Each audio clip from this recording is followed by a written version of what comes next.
ॐ अज्ञानतिमिरान्धस्य ज्ञानाञ्जनशलाकया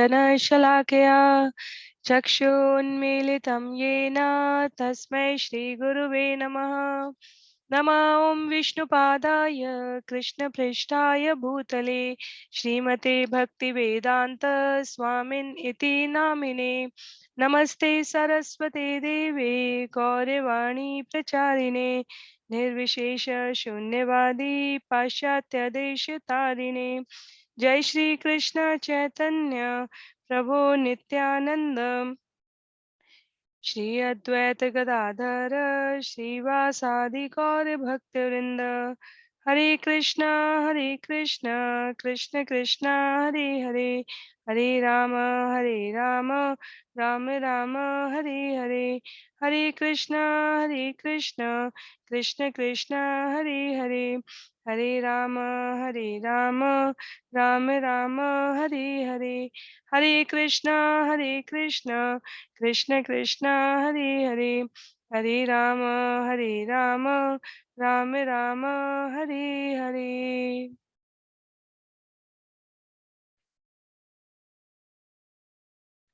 हरे कृष्णा, आप सभी को दंडवत प्रणाम।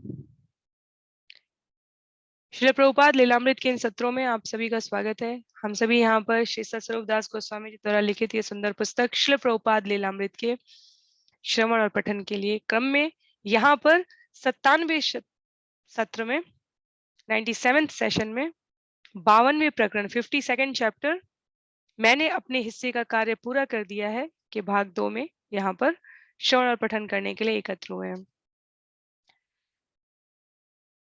श्रील प्रभुपाद अंतर्राष्ट्रीय कृष्ण भावनामृत संघ के संस्थापक आचार्य श्री श्रीमद कृष्ण कृपामूर्ति अभय चरणारविंद श्रील प्रभुपाद जिन्हें हम सभी प्यार से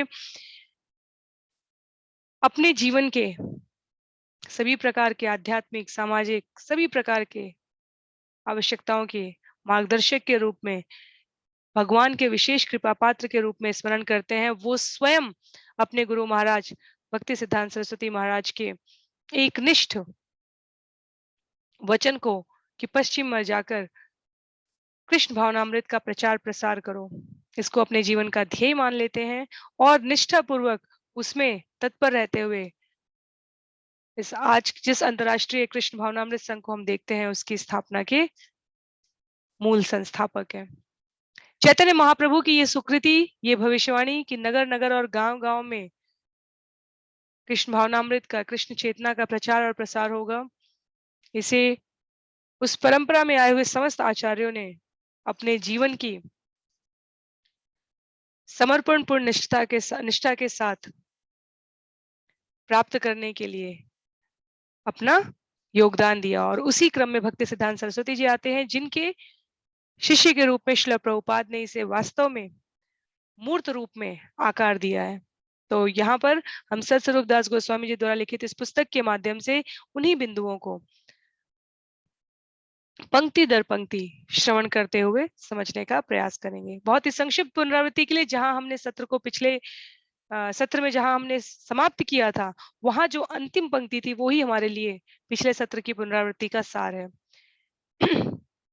श्रील प्रभुपाद ने कहा था, क्योंकि वो स्वरूप दामोदर जी से चर्चा कर रहे थे और वहां पर उन्होंने कहा था, प्रभुपाद बोले कुछ असामान्य करो, अन्य योगियों की तरह हम कोई जादूगर नहीं है, हमारे पास धन है, बुद्धि है और मैं तुम लोगों को प्रेरणा दे सकता हूँ। तो हम जादूगर नहीं है, हम मानसिक और सभी प्रकार के संसाधनों का, मानसिक शारीरिक बुद्धिमत्ता धन सभी ऐश्वर्यों का प्रयोग कृष्ण भावनामृत कृष्ण चेतना में प्राणी को उसके शाश्वत संबंध के साथ कैसे पुनः जोड़ सके, इस प्रयास में करते हैं। तो इसलिए श्रील प्रभुपाद ने कहा कुछ असामान्य करो।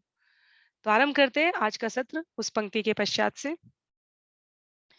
श्रील प्रभुपाद की टिप्पणियों से प्राय ऐसा लगता था कि उनकी शारीरिक दशा का उनके या उनके अनुयायियों के लिए कोई महत्व नहीं है, और यह वास्तव में गुरु के शरीर और उनकी वाणी के संबंध में बड़े महत्व का निर्देश था। आध्यात्मिक गुरु शरीर रूप में सदैव मौजूद नहीं रहेगा, किंतु अपनी वाणी के रूप में अपने निष्ठावान शिष्य को वह शाश्वत रूप में उपलब्ध है, और वह संबंध शारीरिक संबंध की भांति वास्तविक और व्यक्तिगत था। वास्तविकता यह है कि वियोग में सेवा की भावना का आनंद अधिक होता है। शास्त्रों का कथन है कि शुद्ध भक्त का शरीर आध्यात्मिक होता है और भौतिक संसार में उसकी शारीरिक उपस्थिति अस्थायी है। जैसा कि श्रील प्रभुपाद ने अपने गुरु भक्ति सिद्धांत सरस्वती के संबंध में कहा था कि उनके निधन का तात्पर्य यह है कि वे कृष्ण की सेवा के लिए अन्य लोक में चले गए हैं। उनकी पुस्तक उपदेशामृत में प्रभुपाद ने आध्यात्मिक गुरु के शरीर के विषय में अपने शिष्यों को निर्देश दिया है। कृष्ण भावना भावित की अपनी मूल स्थिति में होने के कारण एक शुद्ध भक्त देह से तादात्म्य नहीं करता।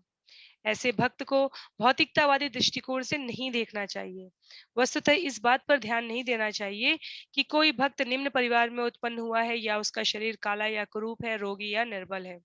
सामान्य दृष्टि से देखने पर एक शुद्ध भक्त की देह की ये अपूर्णताएं महत्वपूर्ण लग सकती हैं, किंतु इन प्रत्यक्ष अपूर्णताओं के बावजूद एक शुद्ध भक्त की देह प्रदूषण युक्त नहीं हो सकती। यह ठीक गंगा के जल के समान है, जो वर्षा ऋतु में कभी कभी बुलबुलों, फेन अथवा कीचड़ से युक्त होता है। गंगा का जल प्रदूषित नहीं होता। जिन्हें उच्च कोटि का आध्यात्मिक बोध हो गया है, वे गंगा जल की दशा का विचार किए बिना उसमें स्नान करेंगे। जो भक्त श्रील प्रभुपाद के निकट संपर्क में कार्य कर रहे थे, उन्हें नहीं लगता था कि उनका स्वास्थ्य गिर रहा है। वे जैसे भी लग रहे हों, वो भक्तों को सेवा का एक और अवसर दे रहे थे। वे कुछ खाना चाहें या ना खाना चाहें, वे प्रसन्न हो या अप्रसन्न हो, वे स्वस्थ लग रहे हो या बीमार लग रहे हो, भक्त उनके प्रति प्रेम और कर्तव्यवश वैसा ही व्यवहार करते थे। भक्तों में यह चित्तवृत्ति दिन प्रतिदिन अधिक उभरती जा रही थी, क्योंकि श्रील प्रभुपाद अपने सभी कार्यों के लिए उन पर दिन प्रतिदिन अधिक निर्भर होते जा रहे थे। उन्होंने कहा था कि वे संसार में केवल इसलिए हैं कि उन्हें अपने भक्तों की उनकी सेवा करने की सच्ची इच्छा की पूर्ति करनी थी। फिर भी वे बराबर जोर देते रहे कि भक्तों द्वारा उनके भौतिक शरीर की सेवा करना उतना महत्वपूर्ण नहीं था जितना उनके निर्देशों का पालन करना। जब प्रभुपाद के दो सन्यासी उनसे विदा ले रहे थे, तो वे प्रसन्नता पूर्वक मुस्कुराए और बोले, मैं रहूं या जाऊं, किंतु अपनी पुस्तकों में मैं सदा रहूंगा। जब उन्होंने सुना कि उनकी पुस्तकों की 40,000 सजिल्द प्रतियां एक सप्ताह में बिक गई हैं,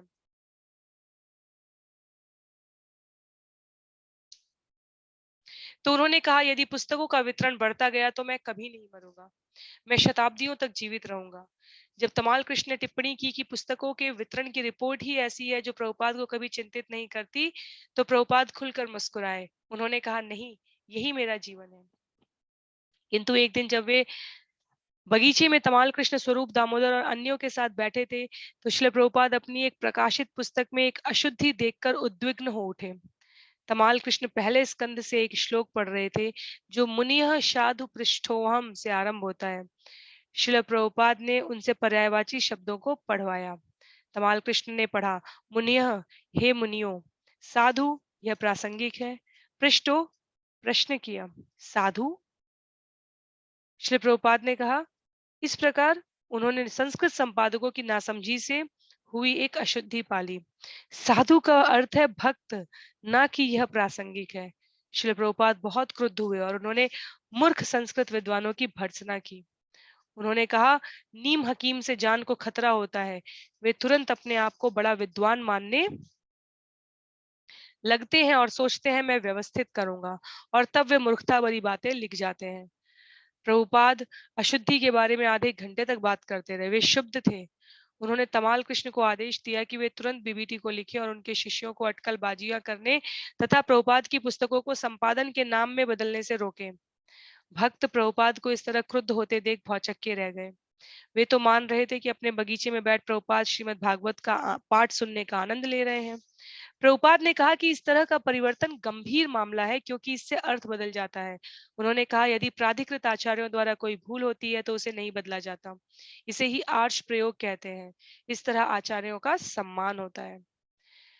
मुद्रण की एक भूल पर प्रभुपाद ने जो गहरी प्रतिक्रिया प्रकट की, उससे वे अपनी पुस्तकों के महत्व पर बल दे रहे थे। उन्होंने बताया, मुझे जो कुछ भी कहना है वह मैं अपनी पुस्तकों में कह चुका हूँ।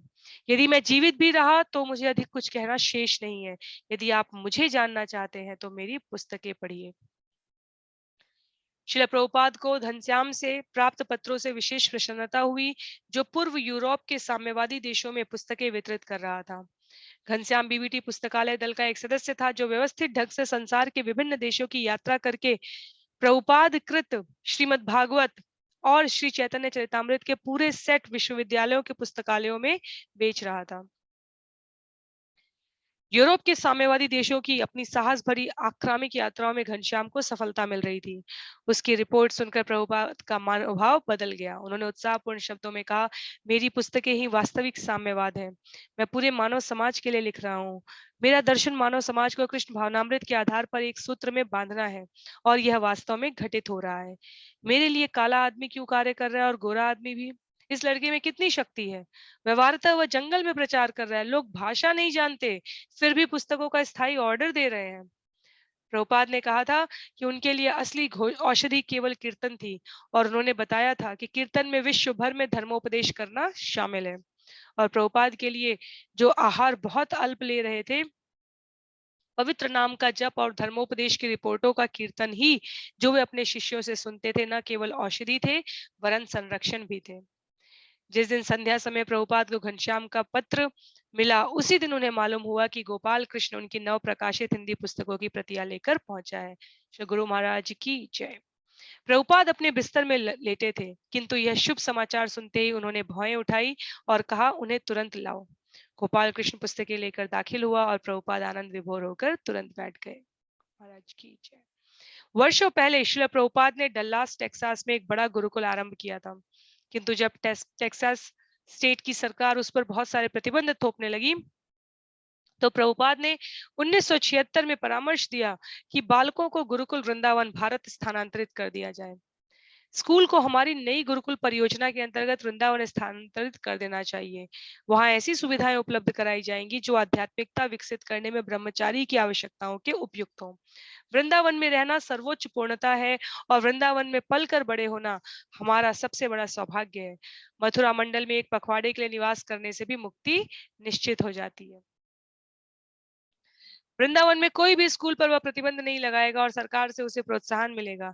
हजारों लोग अपने बच्चों को स्कूल में मानवों और भक्तों की भांति प्रशिक्षण प्राप्त करने भेजेंगे। वृंदावन का वातावरण अनुपम है, और कृष्ण बलराम मंदिर संसार में सबसे सुंदर है। जून 1977 तक वृंदावन में गुरुकुल भवन लगभग पूरा हो गया था, और गुरुकुल का प्रबंध देखने वाले भक्त निकट भविष्य में उसे खोलने की सोच रहे थे। वे इस बात पर विचार विमर्श कर रहे थे कि कमरों का प्रयोग कैसे किया जाए, जिसमें यह भी शामिल था कि कौन से कमरे स्टाफ के कार्यालयों और आवासों के लिए होंगे। यद्यपि श्रील प्रभुपाद के साथ विवरण की बातों पर परामर्श नहीं किया गया था, किंतु वे जानते थे कि क्या चल रहा है, और एक दिन उन्होंने अपने सचिव से कहा कि वे नए भवन को ऊपर से नीचे तक देखना चाहेंगे। कृष्ण और बलराम का दर्शन करने के बाद उन्हें अपनी कुर्सी में बैठाकर नए भवन को देखने के लिए ले जाया गया। निर्माण कार्य से प्रसन्न होकर उन्होंने कहा, कृष्ण की कृपा से हर वस्तु बड़े सुंदर ढंग से बनाई गई है। दूसरी मंजिल पर एक लंबा बरामदा था, जिसमें साथ साथ कई कमरे थे। तमाल कृष्ण ने कहा, जो व्यक्ति प्रभारी है उन्होंने एक कमरा अपने कार्यालय के लिए और एक आवास के लिए अपने पास रखा है। प्रभुपाद ने टिप्पणी की, बहुत सुविधाजनक। उन्होंने हर चीज को सुना और देखा, कभी कभी सुझाव देते हुए कि बीच के आंगन में एक पुष्प वाटिका और एक फव्वारा होना चाहिए। उन्होंने कहा, मैं समझता हूँ कि वृंदावन में इसके जोड़ की कोई दूसरी इमारत नहीं है। जब वे पहली मंजिल पर आए, तो मंदिर के प्रबंधकों में से एक अक्षयानंद महाराज ने प्रभुपाद को संकेत करते हुए कहा, मैं अपना कार्यालय यहाँ रखना चाहता हूँ।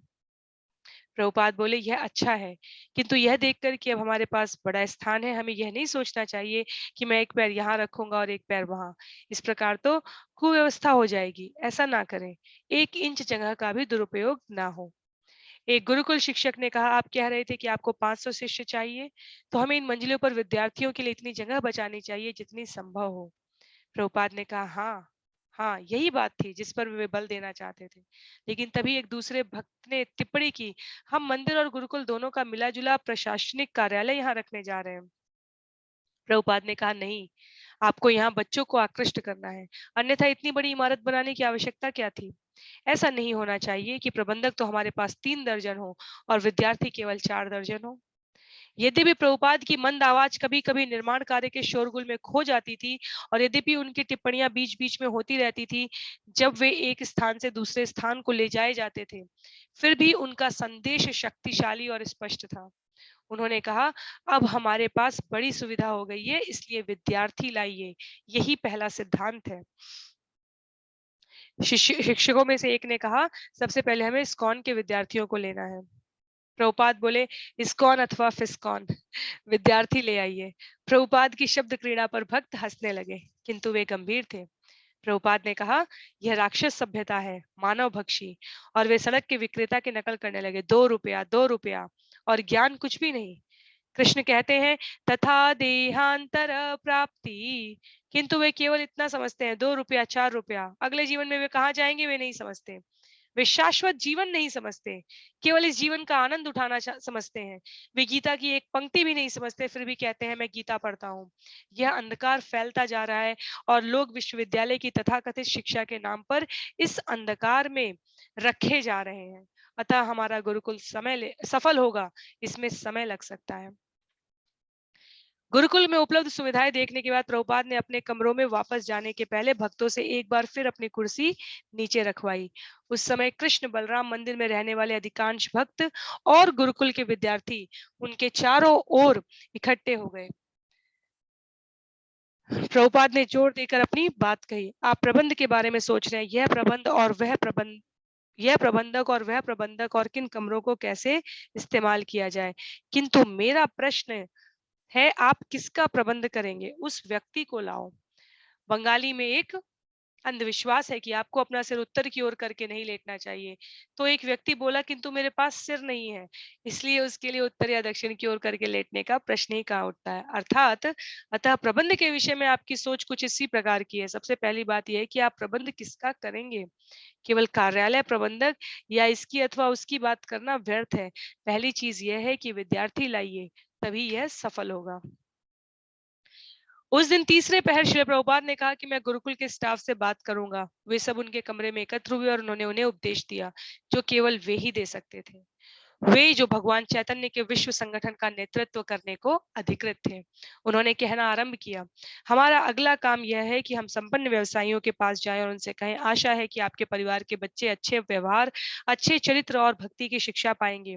चाणक्य पंडित कहते हैं कि बिल्लियों और कुत्तों जैसे बच्चे पैदा करने से क्या लाभ। बच्चों को सुशिक्षित होना चाहिए और भक्ति मार्ग का अनुगमन करना चाहिए। हम आपके बच्चों को ये चीजें सिखाएंगे। इस तरह प्रचार कीजिए। आज के समाज में प्रधानमंत्री का पुत्र भी लंपट हो सकता है।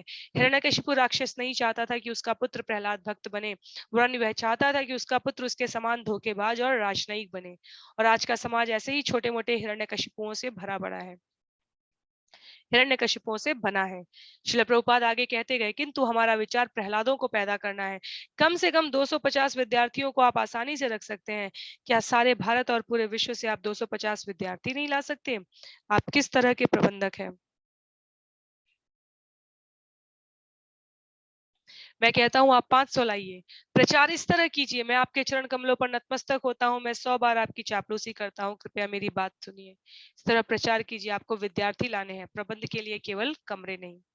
प्रभुपाद ने कहा कि यदि गुरुकुल सफल हुआ और भविष्य में इस्कॉन की अच्छी स्थिति बन गई तो सरकार इस्कॉन से मार्गदर्शन प्राप्त कर सकती है और किसी को प्रशिक्षण बिना अपने आप को ब्राह्मण या क्षत्रिय बताकर लोगों को धोखा देना बंद कर सकती है। प्रभुपाद ने स्वीकार किया, ये बातें इस समय स्वप्न लगती हैं, किंतु इन्हें करना है। मैं कितनी ही बातों के बारे में सोच रहा हूँ, किंतु मेरा जीवन समाप्त हो रहा है। इसलिए इन विचारों को आप लोग, जो विशेषकर युवा हैं, अपने पास रखें। जुलाई के साथ वृंदावन में वर्षा ऋतु आ गई। मास के आरंभ से ही बादल बनने लगे थे और मध्य जुलाई तक प्रतिदिन वर्षा होने लगी।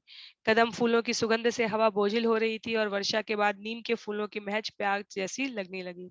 मोर पूरे पंख फैलाकर आत्मविभोर होकर नाचने और आवाज करने लगे। कभी कभी जब प्रभुपाद अपने बिस्तर पर बैठे होते थे या बरामदे के किसी खुले भाग में डेस्क पर रखी मशीन पर डिक्टेशन देते होते थे, तभी अचानक तूफानी बरसात आ जाती थी और उनके सेवक उन्हें जितनी जल्दी हो सके अंदर ले जाने के लिए दौड़ पड़ते थे। कभी कभी वर्षा के कारण जब वे अपने बगीचे में न जा पाते तो वे छोटे छज्जे से झुककर बगीचे को देखते रहते। पर वर्षा से कम 120 डिग्री गर्मी का अंत हो गया और दिन अधिक सह्य होने लगे। प्रभुपाद शांतिपूर्वक आराम करते और अपना नैतिक कार्यक्रम पूरा करते। उन्हें यह जानने की प्रतीक्षा थी कि कृष्ण की इच्छा क्या है। वे प्रायः 6 बजे सवेरे जाग जाते और आंखें खोलते तो अपने बिस्तर के बगल में तमाल कृष्ण को देखते। तब वे अपने हाथ बढ़ा देते यह सूचित करने के लिए कि वे बिस्तर में बैठना चाहते हैं। तब तमाल कृष्ण या कोई अन्य सेवक उनकी पीठ हल्के से सहलाता और प्रभुपाद अपने मन की बात बताने लगते। वृंदावन आने वाले भक्त बहुत कम थे और अतिथियों को प्रभुपाद से कम ही मिलने दिया जाता था। उनके स्वास्थ्य में कोई सुधार नहीं हो रहा था और मई की तरह वह गंभीर रूप से खराब ही था। किंतु चूंकि वे कुछ खा नहीं रहे थे, इसलिए वे शक्ति अर्जित नहीं कर रहे थे। उनका मुख्य उपचार था कीर्तन, श्रीमद् भागवत और श्री चैतन्य चरितामृत का श्रवण। श्रील प्रभुपाद इन दिनों जिस एक प्रकरण पर विचार कर रहे थे, वह वैदिक तारामंडल की धारणा के अनुसार एक आदर्श ब्रह्मांड का निर्माण था। उनके शिष्य अम्बरीशी ने, जो हेनरी फोर्ड के प्रपौत्र थे, डिट्रॉयट या वॉशिंगटन डीसी जैसे किसी बड़े नगर में एक शानदार संग्रहालय ताराघर बनाने के लिए धन देने का वायदा किया था। श्रील प्रभुपाद एक ऐसे ब्रह्मांड की रूपरेखा देना चाहते थे जिसका वर्णन 5वें स्कंद में किया गया है, किंतु जिसे अब तक कोई नहीं बता सका था कि वह कैसे किया जा सकता है। जो भक्त प्रयत्न करते थे, वे प्राय चक्कर में पड़ जाते थे कि श्रीमद् भागवत के वर्णन का आधुनिक खगोल ज्ञान की धारणाओं से सामंजस्य किस प्रकार किया जाए। बंबई में लोग प्रभुपाद के सामने एक तथाकथित वैदिक खगोलज्ञ लाए थे, किंतु वह एक साधारण रेखा चित्र भी नहीं बना सका था। आधुनिक वैज्ञानिक भागवत के इस वर्णन को कोई मान्यता नहीं प्रदान करते कि पृथ्वी सकेंद्रिक सागरों और द्वीपों के मध्य स्थित जम्बू द्वीप नाम का एक द्वीप है। न तो वैज्ञानिक इतने ऊंचे पर्वत पाते हैं जिनका वर्णन वैदिक साहित्य में है, किंतु प्रभुपाद ने अपने भक्तों को सावधान किया कि वे पाश्चात्य पूर्वाग्रहों से भ्रमित न हो, वरन भागवत में वर्णित ब्रह्मांड को समझने का प्रयत्न करें। और यह बहुत कठिन था। शिला प्रभुपाद ने स्वीकार किया, जब मैंने इसे लिखा तो मैंने सोचा कि मेरे लिए संभव नहीं था जब तक कोई अन्य मेरी सहायता ना करे। तमाल कृष्ण ने पूछा, आपने इसे लिखा कैसे? और प्रभुपाद ने उत्तर दिया, कृष्ण ने मेरी सहायता की। मैं नहीं जानता। वे हंसने लगे। वे कोई थे, कृष्ण, जिन्होंने मेरी सहायता की। अनिवार्य रूप से भक्तों ने पूछा, किंतु हम इसे वैज्ञानिकों को कैसे समझाएंगे? श्रील प्रभुपाद ने कहा, हमें वैज्ञानिकों को संतुष्ट करने की आवश्यकता नहीं है, हमें शास्त्र के अनुसार वर्णन करना है। यदि वे इसे समझ सकते हैं तो वे इसे समझ जाएंगे, अन्यथा हमारा यह धंधा नहीं कि तथाकथित वैज्ञानिकों को संतुष्ट करें। हमारा काम वास्तविक वर्णन करना है। तमाल कृष्ण ने संकेत दिया कि यह तारा घर पाश्चात्य सभ्यता का पतन कर देगा। प्रभुपाद ने कहा, हाँ, मैं इसका खुलासा करना चाहता हूँ कि वे धोखा दे रहे हैं। उनका काम केवल पैसे कमाना है और इसके लिए वे धोखा देते हैं।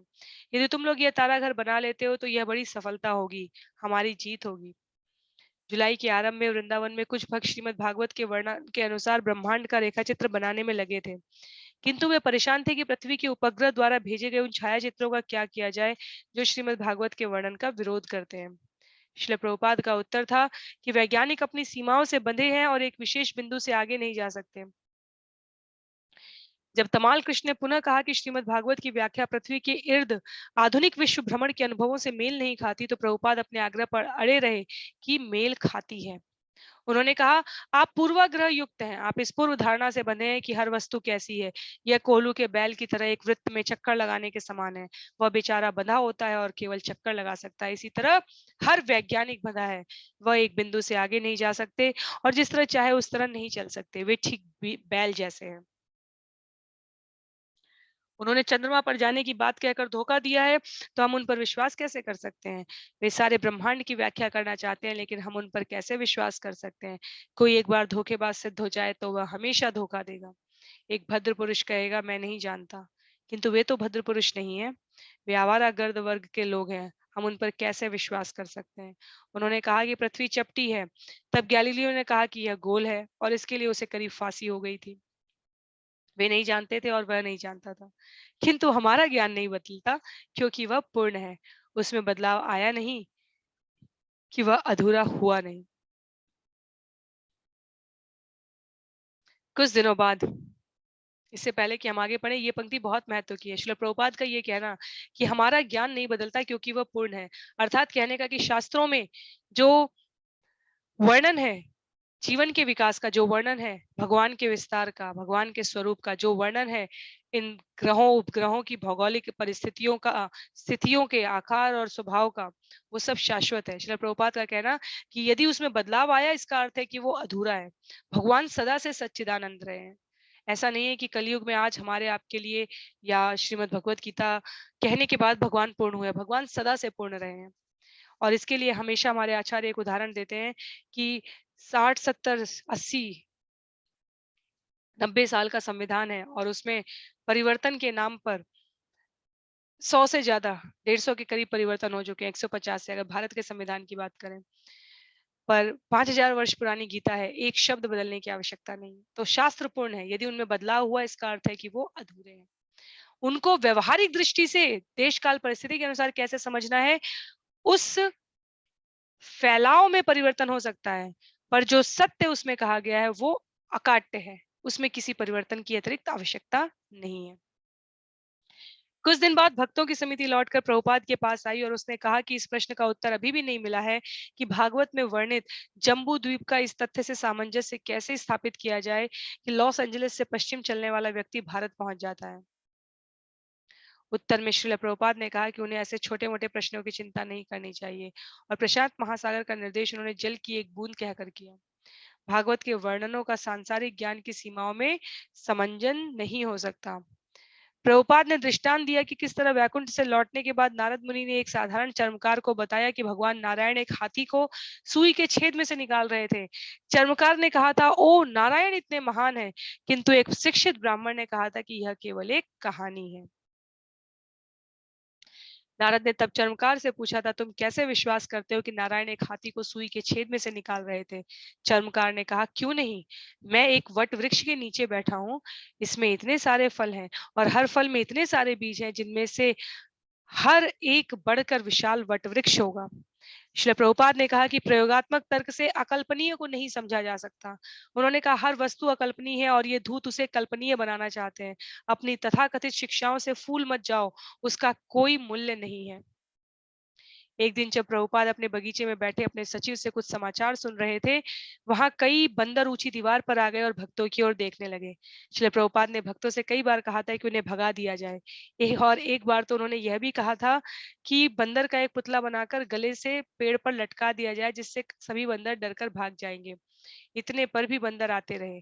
कभी-कभी किसी बंदर को देखकर प्रभुपाद डार्विन पर टिप्पणी करते। एक बार तो उन्होंने बताया किस तरह कृष्ण बंदरों के साथ मित्रों जैसा व्यवहार करते थे, उन्हें मक्खन खिलाते थे और उनके साथ जंगल में खेलते थे। जब वे इस तरह बातें कर रहे थे तब छोटी-छोटी गिलहरियां ऊंची दीवार की चोटी पर चढ़ दौड़ने लगी और बीच-बीच में हरे तोतों का एक जोड़ा आंगन में फुदकने लगा और झाड़ियों में जोर से चहचहाता हुआ फड़फड़ाकर बगीचे के ऊपर आकाश में ऊंचे उड़ गया। अचानक एक बड़ा मोर पास में ही उतरा और अपने शानदार पीले नीले हरे पंख फैलाने लगा, मानो वह भक्तों के मनोरंजन के लिए भंगिमा बना रहा हो। एक ब्रह्मचारी प्रभुपाद को बराबर पंखा चलता रहा और वे मौन बैठे रहे, किंतु तमाल कृष्ण को कुछ काम था जिसे उन्होंने समझा कि प्रभुपाद के लिए अधिक भार नहीं सिद्ध होगा। अपने गुरु महाराज के चरणों में बैठकर उन्होंने एक महत्वपूर्ण प्रकरण उठाया। उन्होंने आरंभ किया, श्रील प्रभुपाद, हम अब बड़ी संख्या में उन लोगों से पत्र प्राप्त कर रहे हैं जो दीक्षित होना चाहते हैं। अभी तक चूंकि आप बीमार पड़ते रहे हैं, अतः हम उनसे प्रतीक्षा करने को कहते आए हैं। तमाल कृष्ण का कहना था कि चूंकि गुरु को शिष्यों का कर्म स्वीकार करना पड़ता है और चूंकि श्रील प्रभुपाद का स्वास्थ्य खराब हो चुका था, इसलिए और अधिक शिष्य स्वीकार करने के पहले उन्हें प्रतीक्षा करनी चाहिए। श्रील प्रभुपाद ने कुछ नहीं कहा और वृंदावन की शांति में फव्वारों की छपछपाहट होती रही। तब उन्होंने बोलना आरंभ किया। उन्होंने अपने 3 शिष्यों के नाम लिए और कहा, तो ये 3 दीक्षा दे सकते हैं। धमाल कृष्ण ने पूछा कि क्या अमेरिका के भक्तों को दीक्षा लेने के लिए इन्हें सीधे लिखना चाहिए? प्रभुपाद ने कहा, निकट के लोगों को। और उन्होंने यूरोप के 3 अन्य प्रमुख भक्तों के नाम लिए। उन्होंने कहा, इन्हें 5-6 व्यक्तियों में बांट लेना चाहिए, जो भी सबसे निकट हो। धमाल कृष्ण ने पूछा कि यह पहली और दूसरी दोनों दीक्षाओं पर लागू होगा? प्रभुपाद ने कहा, हाँ। धमाल कृष्ण ने कहा, तो पहली और दूसरी दीक्षा के लिए भक्तों को आपको लिखना जरूरी नहीं है। वे अपने सबसे निकट वाले व्यक्ति को लिख सकते हैं, किंतु ये सभी व्यक्ति फिर भी आपके शिष्य होंगे। जो कोई भी इन्हें दीक्षा देगा वह आपकी ओर से ऐसा करेगा। हाँ, प्रभुपाद ने कहा। तमाल कृष्ण ने पूछा कि भारत में क्या कोई ऐसा व्यक्ति था जिसे श्रील प्रभुपाद चाहते थे कि वह दीक्षा दे? और श्रील प्रभुपाद ने एक अन्य नाम जोड़ा। श्रील प्रभुपाद ने उन सभी नामों को सुनना चाहा जो उन्होंने दिए थे और तमाल कृष्ण ने उन 7 नामों को पढ़कर सुनाया। प्रभुपाद बोले, बस ठीक है, अब आप बांट दीजिए। संप्रति ये 7 नाम रहेंगे। तब उन्होंने 2 और जोड़ दीजिए। प्रभुपाद ने कहा, मेरी प्रतीक्षा किए बिना आप जिसे योग्य समझते हो, यह आपके विवेक पर निर्भर करेगा। श्रील प्रभुपाद ने कुछ और नहीं कहा और तमाल कृष्ण ने कुछ मिनट बाद पूछा कि क्या वे कीर्तन सुनना चाहते थे। श्री प्रभुपाद ने हल्का सा संकेत किया और कीर्तन करने वाले जो प्रतीक्षा कर रहे थे वहां आ गए। अगले दिन सवेरे श्री प्रभुपाद ने 2 और नाम जोड़े। इस तरह 11 शिष्य हो गए जो ऋत्विक अथवा गुरु के प्रतिनिधि रूप में कार्य कर सकते थे। प्रभुपाद को यह विचार पसंद नहीं था कि नवागंतुक इस्कॉन में आकर दीक्षा के लिए अनावश्यक रूप से लंबी प्रतीक्षा करें। अब दीक्षा का कार्य उनके 11 चुने हुए प्रतिनिधियों द्वारा नियमित रूप से चलता रह सकता था। जुलाई 10। तमाल कृष्ण को गोपाल कृष्ण से एक फोन मिला। मायापुर में मंदिर पर 300 डाकुओं के गिरोह ने आक्रमण कर दिया था। 5 भक्त घायल होकर अस्पताल में थे। भवानंद स्वामी ने आक्रमणकारियों पर बंदूक चलाई जिससे 2 घायल हो गए। पुलिस ने जो बुलाए जाने पर भी 2 घंटे बाद आई भवानंद को गिरफ्तार करके जेल भेज दिया था। श्रील प्रभुपाद आकुल हो उठे। उन्होंने कहा यदि डकैतों ने हम पर आक्रमण किया और हमने बंदूक चलाई तो उसमें बुरा क्या है। उस दिन बाद में प्रभुपाद ने हिंदुस्तान टाइम्स की छपी खबर सुनी। खबर के अनुसार कुछ गायें इस्कॉन के क्षेत्र में बहक कर आ गई थी और भक्तों ने गाय की पिटाई कर दी। इससे गांव वाले क्रुद्ध हो गए थे। जब वे मंदिर में शिकायत करने पहुंचे तो उन पर आक्रमण किया गया जिससे 2 घायल हो गए। खबर में भवानंद स्वामी का गोस्वामी का नाम छपा था और यह भी कि मंदिर के संस्थापक एसी भक्तिवेदांत स्वामी उपस्थित नहीं थे। श्रील प्रभुपाद ने समाचार सुना, कुछ टिप्पणियां की और फिर आम दिनों की तरह तीसरे पहर के अपने लेखन और अनुवाद में लग गए। किंतु शाम को उन्होंने तमाल कृष्ण को बुलाया। उन्होंने कहा मुझे एक बड़े षड्यंत्र का डर है। समाचार की अंतिम पंक्ति में कहा गया है कि संस्थापक आचार्य उपस्थित नहीं थे। उन्हें अफसोस है। वे मुझे गिरफ्तार कर लेते और जेल में डाल देते। तमाल कृष्ण ने यह कहकर समाचार का उपहास किया कि वह लेख एक पक्षीय था। उन्होंने कहा यह सही नहीं जचता कि भक्तों ने गायों को मारा। भक्त गायों को नहीं मारते। थोड़े ही दिनों में गोपाल कृष्ण का पत्र आया जिसमें मायापुर की घटना के पूरे तथ्य दिए गए थे। लगभग 50 मुसलमान इस्कॉन के खेतों से फसलें चुरा रहे थे। जब निताई चंद ने उन्हें रोकना चाहा तो उन लोगों ने उस पर आक्रमण कर दिया और उसके सिर पर 3 जगह घाव कर दिए। बाद में जब मंदिर के अस्पताल में उसका उपचार हो रहा था तो वे लोग फिर आए। उन्होंने ताई चंद की पिटाई की और एक महिला को निर्वस्त्र कर दिया। इस बीच 250 मुसलमानों ने फिर चढ़ाई कर दी। उन्होंने दरवाजे तोड़ डाले, टेलीफोन और बिजली के तार काट दिए और पानी के पंप नष्ट कर दिए। भीड़ को डराने के लिए भवानंद ने एक हवाई गोली चलाई थी, किंतु जब वे तितर बितर नहीं हुए तो उसने फिर गोली चलाई जिससे 2 आदमी घायल हो गए। इसी बीच आक्रमणकारियों ने गुरुकुल के एक शिक्षक के दोनों हाथ तोड़ दिए थे और अन्य अनेक भक्तों को मारा पीटा। 2 घंटे बाद पुलिस आई और भक्तों से कृष्णनगर थाने जाकर शिकायत लिखाने को कहा। कृष्णनगर थाना वहां से 20 मील दूर था। जब भक्त थाने पहुंचे तो उन्हें गिरफ्तार कर लिया गया और जो 2 भक्त गंभीर रूप से घायल थे उनको उपचार से वंचित रखा गया। भवानंद गोस्वामी अब भी जेल में थे। प्रभुपाद ने कहा कि यह हरे कृष्ण के लोगों को भगा देने के लिए षड्यंत्र था। वे चाहते हैं कि पूरा बंगाल अनिश्वरवादी बन जाए।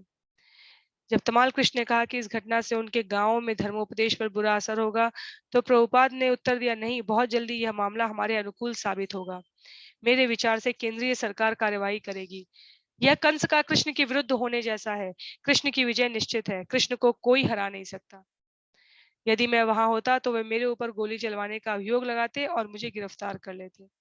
अब मैं वृद्ध हूँ, मैं कोई साहसी काम नहीं कर सकता। इसलिए आप सब हर काम बहुत सावधानी से करें। प्रभुपाद इस घटना पर सोचते रहे और टिप्पणी करते रहे। उन्होंने कहा गुंडा वर्ग चैतन्य महाप्रभु को नहीं चाहता। उनका कहना है कि चैतन्य महाप्रभु ने लोगों को नपुंसक बना दिया है। उड़ीसा में लोग कहते हैं कि चैतन्य महाप्रभु से मिलने के बाद महाराज प्रताप रुद्र ने अपना क्षत्रिय बल खो दिया। वे बहुत शक्तिशाली राजा थे, किंतु चैतन्य महाप्रभु से मिलने के बाद वे स्त्रैण हो गए। धमाल कृष्ण ने पूछा तो हमारी ओर से इसका उत्तर क्या है।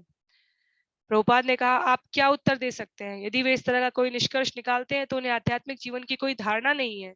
वे कहते हैं कि यह विध्वंसकारी है। भगवान चैतन्य कहते हैं न धनम न जन्म। हम इन चीजों को नहीं चाहते हैं और वे चाहते हैं। तो ऐसे लोगों को आप क्या उत्तर दे सकते हैं। हर व्यक्ति यह चाहता है और हम कहते हैं कि हम यह नहीं चाहते। ऐसे लोगों से आप समझौता कैसे कर सकते हैं। आपके देश में भी लोग कहते हैं अवैध यौन संबंध में गलत क्या है, मादक द्रव्य सेवन में गलत क्या है। वे कहते हैं कि हम मस्तिष्क की धुलाई करते हैं, है ना। इस आंदोलन को चलाना बहुत कठिन है, तब भी हम चला रहे हैं। यह कृष्ण की कृपा है। यह देखकर कि श्रील प्रभुपाद उद्विग्न थे, तमाल कृष्ण ने सुझाया, क्या आप आज तीसरे पहर अनुवाद करने का प्रयत्न करेंगे श्रील प्रभुपाद? किंतु प्रभुपाद उसी विषय पर बोलते रहे। एक जवान सुंदर स्त्री आधी रात में हरिदास ठाकुर के पास आती है और अपनी देह उन्हें अर्पित करना चाहती है, किंतु उन्होंने लेने से मना कर दिया। इसे कौन सराहेगा?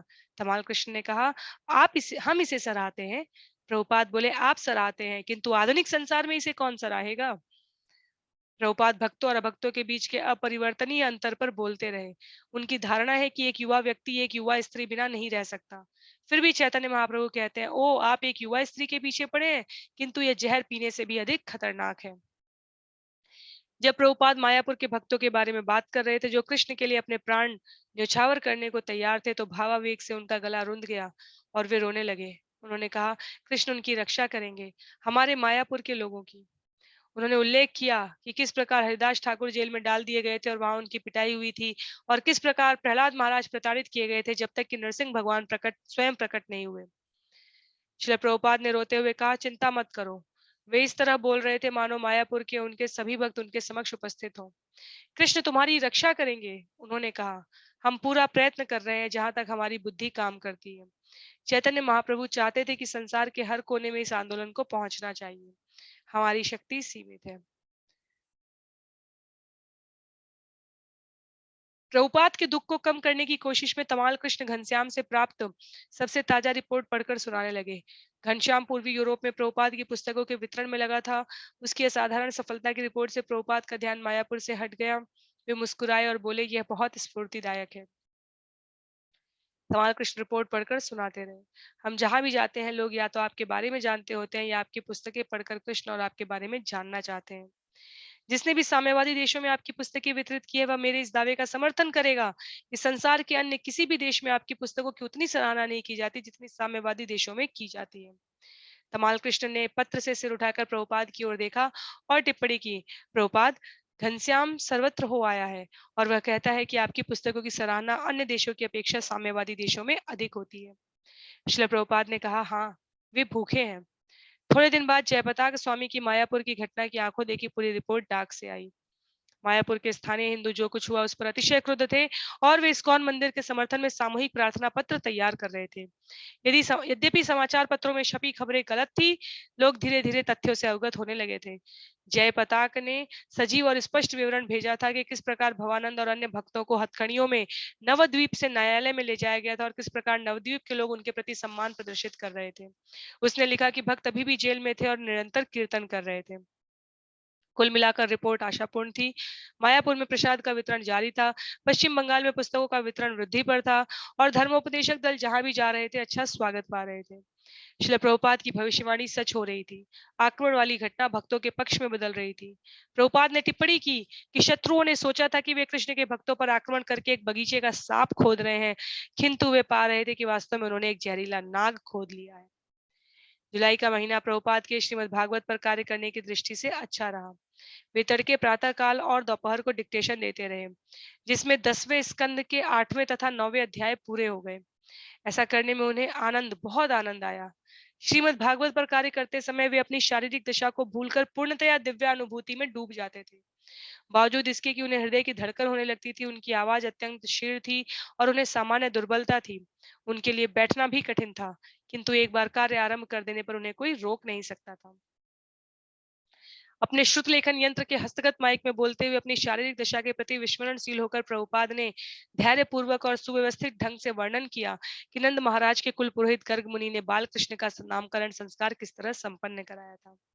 अपने तात्पर्यों को लिखाने में श्रील प्रभुपाद प्राय अपने व्यक्तिगत अनुभव और आत्मबोधों के आधार पर बोली करते थे। परम ईश्वर का यही मिशन है और भक्तों का भी मिशन यही है। जो कोई परोपकार के इस मिशन में प्रवृत्त होता है, जन कल्याण का कार्य करता है, वह परम ईश्वर कृष्ण द्वारा अति प्रिय के रूप में स्वीकार किया जाता है। न च तस्मान् मनुष्येषु कश्चिन मे प्रिय कृतम। उसी प्रकार चैतन्य महाप्रभु ने भी परोपकार की शिक्षा दी है, विशेषकर भारतवासियों को। निष्कर्षतः एक शुद्ध वैष्णव का धर्म दूसरों के कल्याण के लिए कार्य करना है। कभी दूसरी मंजिल के बरामदे में तड़के की खुली हवा में, तो कभी धूप वाली दोपहरिया के बाद की उमस में बैठे प्रभुपाद अनंत वैदिक ज्ञान का वर्णन उसी तरह से करते थे जिस तरह उनके पूर्ववर्ती गोस्वामीगण तथा कृष्णदास कविराज वृंदावन में रहते समय कृष्ण तथा चैतन्य महाप्रभु की उपासना करते हुए कर चुके थे। किंतु श्रील प्रभुपाद प्रथम महान आचार्य थे जिन्होंने सारे विश्व के देशों के लोगों को उनके जन्मपद या पूर्व चरित का विचार किए बिना कृष्ण भावना भावित साहित्य उपलब्ध कराया था। जब वे श्रीमद् भागवत के अंतिम अध्यायों की रचना कर रहे थे, तो उस समय भी उनकी ओर से हजारों युवक और युवतियां संसार भर को वैदिक ज्ञान का उपदेश दे रहे थे। प्रभुपाद के शिष्य वास्तव में भलीभांति अवगत थे कि वे वृंदावन में बैठे किस प्रकार 10वें स्कंद के तात्पर्य लिख रहे थे, और शिष्य भगवान कृष्ण से प्रार्थना कर रहे थे कि प्रभुपाद अभी वर्षों जीवित रहे जिससे वे श्रीमद् भागवत पूर्ण कर सके। भगवान कृष्ण की बाल लीलाओं को समझाने के लिए श्रील प्रभुपाद ने भावनामृत के एक पूर्णतया दिव्य रूप का वर्णन किया जो बचपन या वृद्धावस्था के किसी भौतिक वर्णन से सर्वथा परे था। कृष्ण की ये सभी बाल लीलाएं और माताओं द्वारा प्रदर्शित आनंद दिव्य है, उनके बारे में कुछ भी भौतिक नहीं है। ब्रह्म संहिता में उनका वर्णन आनंद चिन्मय रस कहकर किया गया है। आध्यात्मिक संसार में भी भौतिक संसार की भांति ही चिंता होती है, रुदन होता है और अन्य भावनाएं होती हैं। किंतु क्योंकि इन भावनाओं की वास्तविकता दिव्य लोक में होती है जिसका यह लोक केवल अनुकरण मात्र है, इसलिए माँ यशोदा और रोहिणी उनका आनंद दिव्य रूप में लेती थी। श्रील प्रभुपाद अब कृष्ण की बाल लीलाओं का एक विशेष मधुर पक्ष वर्णन कर रहे थे, और वे कृष्ण की माखन चोरी का, वानरों को माखन खिलाने का तथा माँ यशोदा को अपना विराट रूप दिखाने का आनंद सहित वर्णन कर रहे थे। कृष्ण का विराट रूप किस प्रकार माँ यशोदा की समझ के बाहर था, इसका वर्णन करने में श्रील प्रभुपाद ने सभी अबोध गम्य दशाओं पर प्रकाश डाला जिसमें उनकी अपनी दशा भी सम्मिलित थी। वह माँ यशोदा भगवान को प्रणति निवेदन के अतिरिक्त कुछ नहीं कर सकती थी। किसी को इस परम सत्य को तर्क से समझने की चेष्टा नहीं करनी चाहिए। जब हम ऐसी समस्याओं के सामने होते हैं जिसका समझना हमारे वश के बाहर है, तो इसके सिवाय कोई विकल्प नहीं है कि हम परमेश्वर के प्रति अपने आप को समर्पित करते हुए अपना सम्मान प्रदर्शित करें। तब हमारी स्थिति सुरक्षित हो जाएगी। माँ यशोदा ने इस समय ऐसा ही किया। जो कुछ भी होता है उसका मूल कारण परम ईश्वर होते हैं। जब कोई तात्कालिक कारण हमारी समझ में ना आए तो हमें भगवान के चरण कमलों में प्रणाम करना चाहिए। माँ यशोदा इस निष्कर्ष पर पहुंची कि अपने बच्चे कृष्ण के मुख में उन्होंने जो विस्मयकारी दृश्य देखे उसका कारण स्वयं कृष्ण थे, यद्यपि वे स्पष्टतः इस कारण को समझ नहीं पा रही थी। श्रील प्रभुपाद ने बाल कृष्ण के प्रति माँ यशोदा की शुद्ध भक्ति की गहन और आनंदपूर्ण अभिव्यंजना की है, और उन्हें भगवान के शुद्ध भक्तों का प्रतीक कहकर वर्णित किया है, विशेषकर वृंदावन के भक्तों का जो भगवान को सहज स्नेहवश प्रेम करते हैं। उन्होंने लिखा, वृंदावन में रहने वाले भक्तों में कोई दैहिक धारणा नहीं होती। ऐसे शुद्ध भक्त कृष्ण के प्रेम में सेवा हेतु पूर्णतया समर्पित थे। इसका वर्णन भगवान चैतन्य ने जीवन की सर्वोच्च पूर्णता कृष्ण से शुद्ध प्रेम के रूप में किया है। श्रील प्रभुपाद ने लिखा, और माँ यशोदा इस पूर्णता को प्राप्त करने वाले भक्तों में शिखर पर है। श्रील प्रभुपाद को इस बात की चिंता थी कि जो कुछ भी वे लिख रहे हैं वह प्रकाशित होकर वितरित होता रहे। यही उनके गुरु महाराज के प्रति उनकी सेवा थी। उन्हें इससे अत्यधिक संतोष होता था कि पुस्तक वितरण का कार्य अब भी सारे विश्व में फैल रहा है। उत्तरी और पूर्वी यूरोप की जीबीसी के हरिकेश स्वामी ने सूचना दी थी कि वे प्रभुपाद की पुस्तकों को 13 भाषाओं में प्रचुर संख्या में छाप रहे हैं। उनकी रिपोर्ट के प्रारंभिक अंश को ही सुनकर प्रभुपाद बोल उठे, तुम्हें भक्ति सिद्धांत सरस्वती महाराज का आशीर्वाद प्राप्त हो। तुम भक्ति सिद्धांत सरस्वती के सबसे महत्वपूर्ण पौत्र हो। इसी तरह कार्य करते हुए आगे बढ़ते रहो। ऐसी ही मनोवृत्ति से श्रील प्रभुपाद ने अपने भारत के जीबीसी सचिव गोपाल कृष्ण को अनुप्रेरित किया कि वे हिंदी पुस्तकों को अधिक तेजी से और बड़ी संख्या में प्रकाशित करें। गोपाल कृष्ण जब भी बिना किसी नए प्रकाशन के उनसे मिलने आते तो प्रभुपाद उनकी सुस्ती के लिए उन्हें डांट लगाते थे। इसलिए गोपाल कृष्ण ने यह नीति बना ली कि वे प्रभुपाद से तभी मिलने आते जब उनके सामने प्रस्तुत करने के लिए उनके पास कोई नई पुस्तक होती। जब जुलाई के मध्य में गोपाल कृष्ण श्रीमद् भागवत के प्रथम स्कंद का दूसरा खंड हिंदी में लेकर आए तो श्रील प्रभुपाद ने प्रसन्नता पूर्वक उसे स्वीकार किया और कहा, यह दूसरी बार है, अब जब तक वह कोई नई पुस्तक नहीं लाता वह मेरे पास नहीं आएगा, क्योंकि हर बार मैं उसकी आलोचना करता हूँ, पुस्तक कहाँ है, पुस्तक कहाँ है। जुलाई 20 अभिराम आया और उसने प्रभुपाद को मायापुर के संबंध में रिपोर्ट दी। उसकी रिपोर्ट में कोई नई बात नहीं थी। बाद में प्रभुपाद ने तमाल कृष्ण से पूछा कि अभिराम क्यों आया है। तमाल कृष्ण ने बताया कि अभिराम ने कुछ व्यवसाय करने का निर्णय लिया है, किंतु वह यह निर्णय नहीं कर पाया कि व्यवसाय किस नगर में आरंभ करे। शायद वह बंबई या बैंगलोर होगा। बाद में जब शिला प्रभुपाद रात में विश्राम कर रहे थे और मच्छरदानी के अंदर अपने बिस्तर में लेटे थे, तो उन्होंने तमाल कृष्ण को फिर बुलाया। प्रभुपाद को इस बात की चिंता थी कि अभिराम व्यवसाय की खोज में कहीं कृष्ण भावनामृत आंदोलन को न छोड़ जाए। शिला प्रभुपाद ने कहा कि वे स्वयं भी स्वतंत्र गृहस्थ जीवन बिता चुके थे और भक्ति विनोद ठाकुर भी कभी गृहस्थ थे। उन्होंने कहा, किंतु हमारा उद्देश्य भिन्न था। जब वे नवदीक्षित भक्त मंदिर के कार्यकलापों में सम्मिलित हुए बिना उससे दूर रहेंगे, तो धीरे धीरे हम उन्हें खो देंगे। तमाल कृष्ण ने उत्तर दिया कि ठीक इसीलिए उन्होंने अभिराम को सुझाव दिया था कि वह अपना व्यवसाय बंबई में आरंभ करें।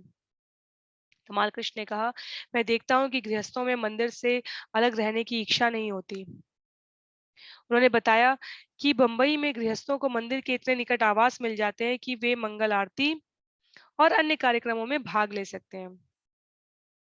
श्रील प्रभुपाद बोले, हाँ, जब तक कि ये चीजें जारी नहीं रहेंगी, कर्मियों का विष उन्हें नष्ट कर देगा। अभिराम स्वतंत्र व्यवसाय कर सकता है, इसमें कोई हानि नहीं है, किंतु उसका संबंध भक्ति से बना रहना जरूरी है। बात करते समय प्रभुपाद हिले डुले नहीं थे। उन्होंने सिर कुछ फेर लिया था। अब उन्होंने अपना सिर तकिए पर रख लिया। प्रभुपाद ने आगे कहना जारी रखा, जैसे अभिराम ने अपना मकान बना लिया है, वह ठीक है, वह परिसर में है, इसमें कोई हर्ज नहीं। किंतु इतना अधिक प्रशिक्षण पाने और उन्नति करने के बाद यदि वह चला जाता है, तो यह समाज के लिए बहुत बड़ी क्षति होगी। बड़ी कठिनाई से हम एक वैष्णव तैयार करते हैं, और यदि वह श्याम सुंदर की भांति चला जाता है, तो यह बहुत बड़ी हानि है। भाव यह है कि भौतिक संसार से लगाव खत्म करके कृष्ण से संबंध बढ़ाना चाहिए। यही पूर्णता है। किसी व्यक्ति की स्थिति के अनुसार यह काम धीरे धीरे हो सकता है, किंतु लक्ष्य यही है। श्री प्रभुपाद ने अभिराम से कहा कि बंबई में व्यवसाय करने से वह मंदिर के निकट रहकर लाभान्वित हो सकता है। उन्होंने कहा, गृहस्थ को समाज पर निर्भर नहीं रहना चाहिए, साथ ही उन्हें समाज से पृथक भी नहीं रहना चाहिए। श्री प्रभुपाद को इस बाहरी विरोधाभास पर हंसी आ गई।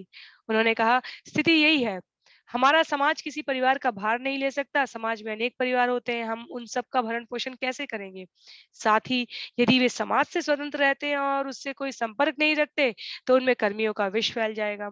श्रील प्रभुपाद का निष्कर्ष था कि गृहस्थों का समाधान इसी में है कि या तो मंदिर के निकट के किसी आवास में रहें, या संभव हो तो मंदिर में ही रहें। उन्होंने कहा, उन्हें पूर्ण रूप से स्वतंत्र होकर नहीं रहना चाहिए, इससे भविष्य में खतरा है। श्रील प्रभुपाद ने कहा कि वे आदर्श कृष्ण भावना भावित गृहस्थ चाहते थे, ठीक वैसे जैसे भक्ति विनोद ठाकुर थे। उन्होंने कहा, गृहस्थ कई हैं, मैं भी एक गृहस्थ था। मैं अर्चा विग्रह की उपासना करता था, हर चीज बहुत अच्छी थी। गृहस्थ होते हुए मैं बैक टू गॉडहेड प्रकाशित करता था। इस तरह कृष्ण भावनामृत का लक्ष्य बराबर मेरे सामने था। विशेष परिस्थितियों के कारण मैं अपने पारिवारिक जीवन का त्याग नहीं कर सकता था, यह एक भिन्न बात है। किंतु मैं उसी तरह भक्ति में रत था जैसे मंदिर में रह रहा हूँ। यदि आप मंदिर के निकट रहते हैं, तो यह आसान होता है, अथवा मंदिर में ही रहने से ऐसा हो सकता है, किंतु एकदम अलग रहना खतरनाक है।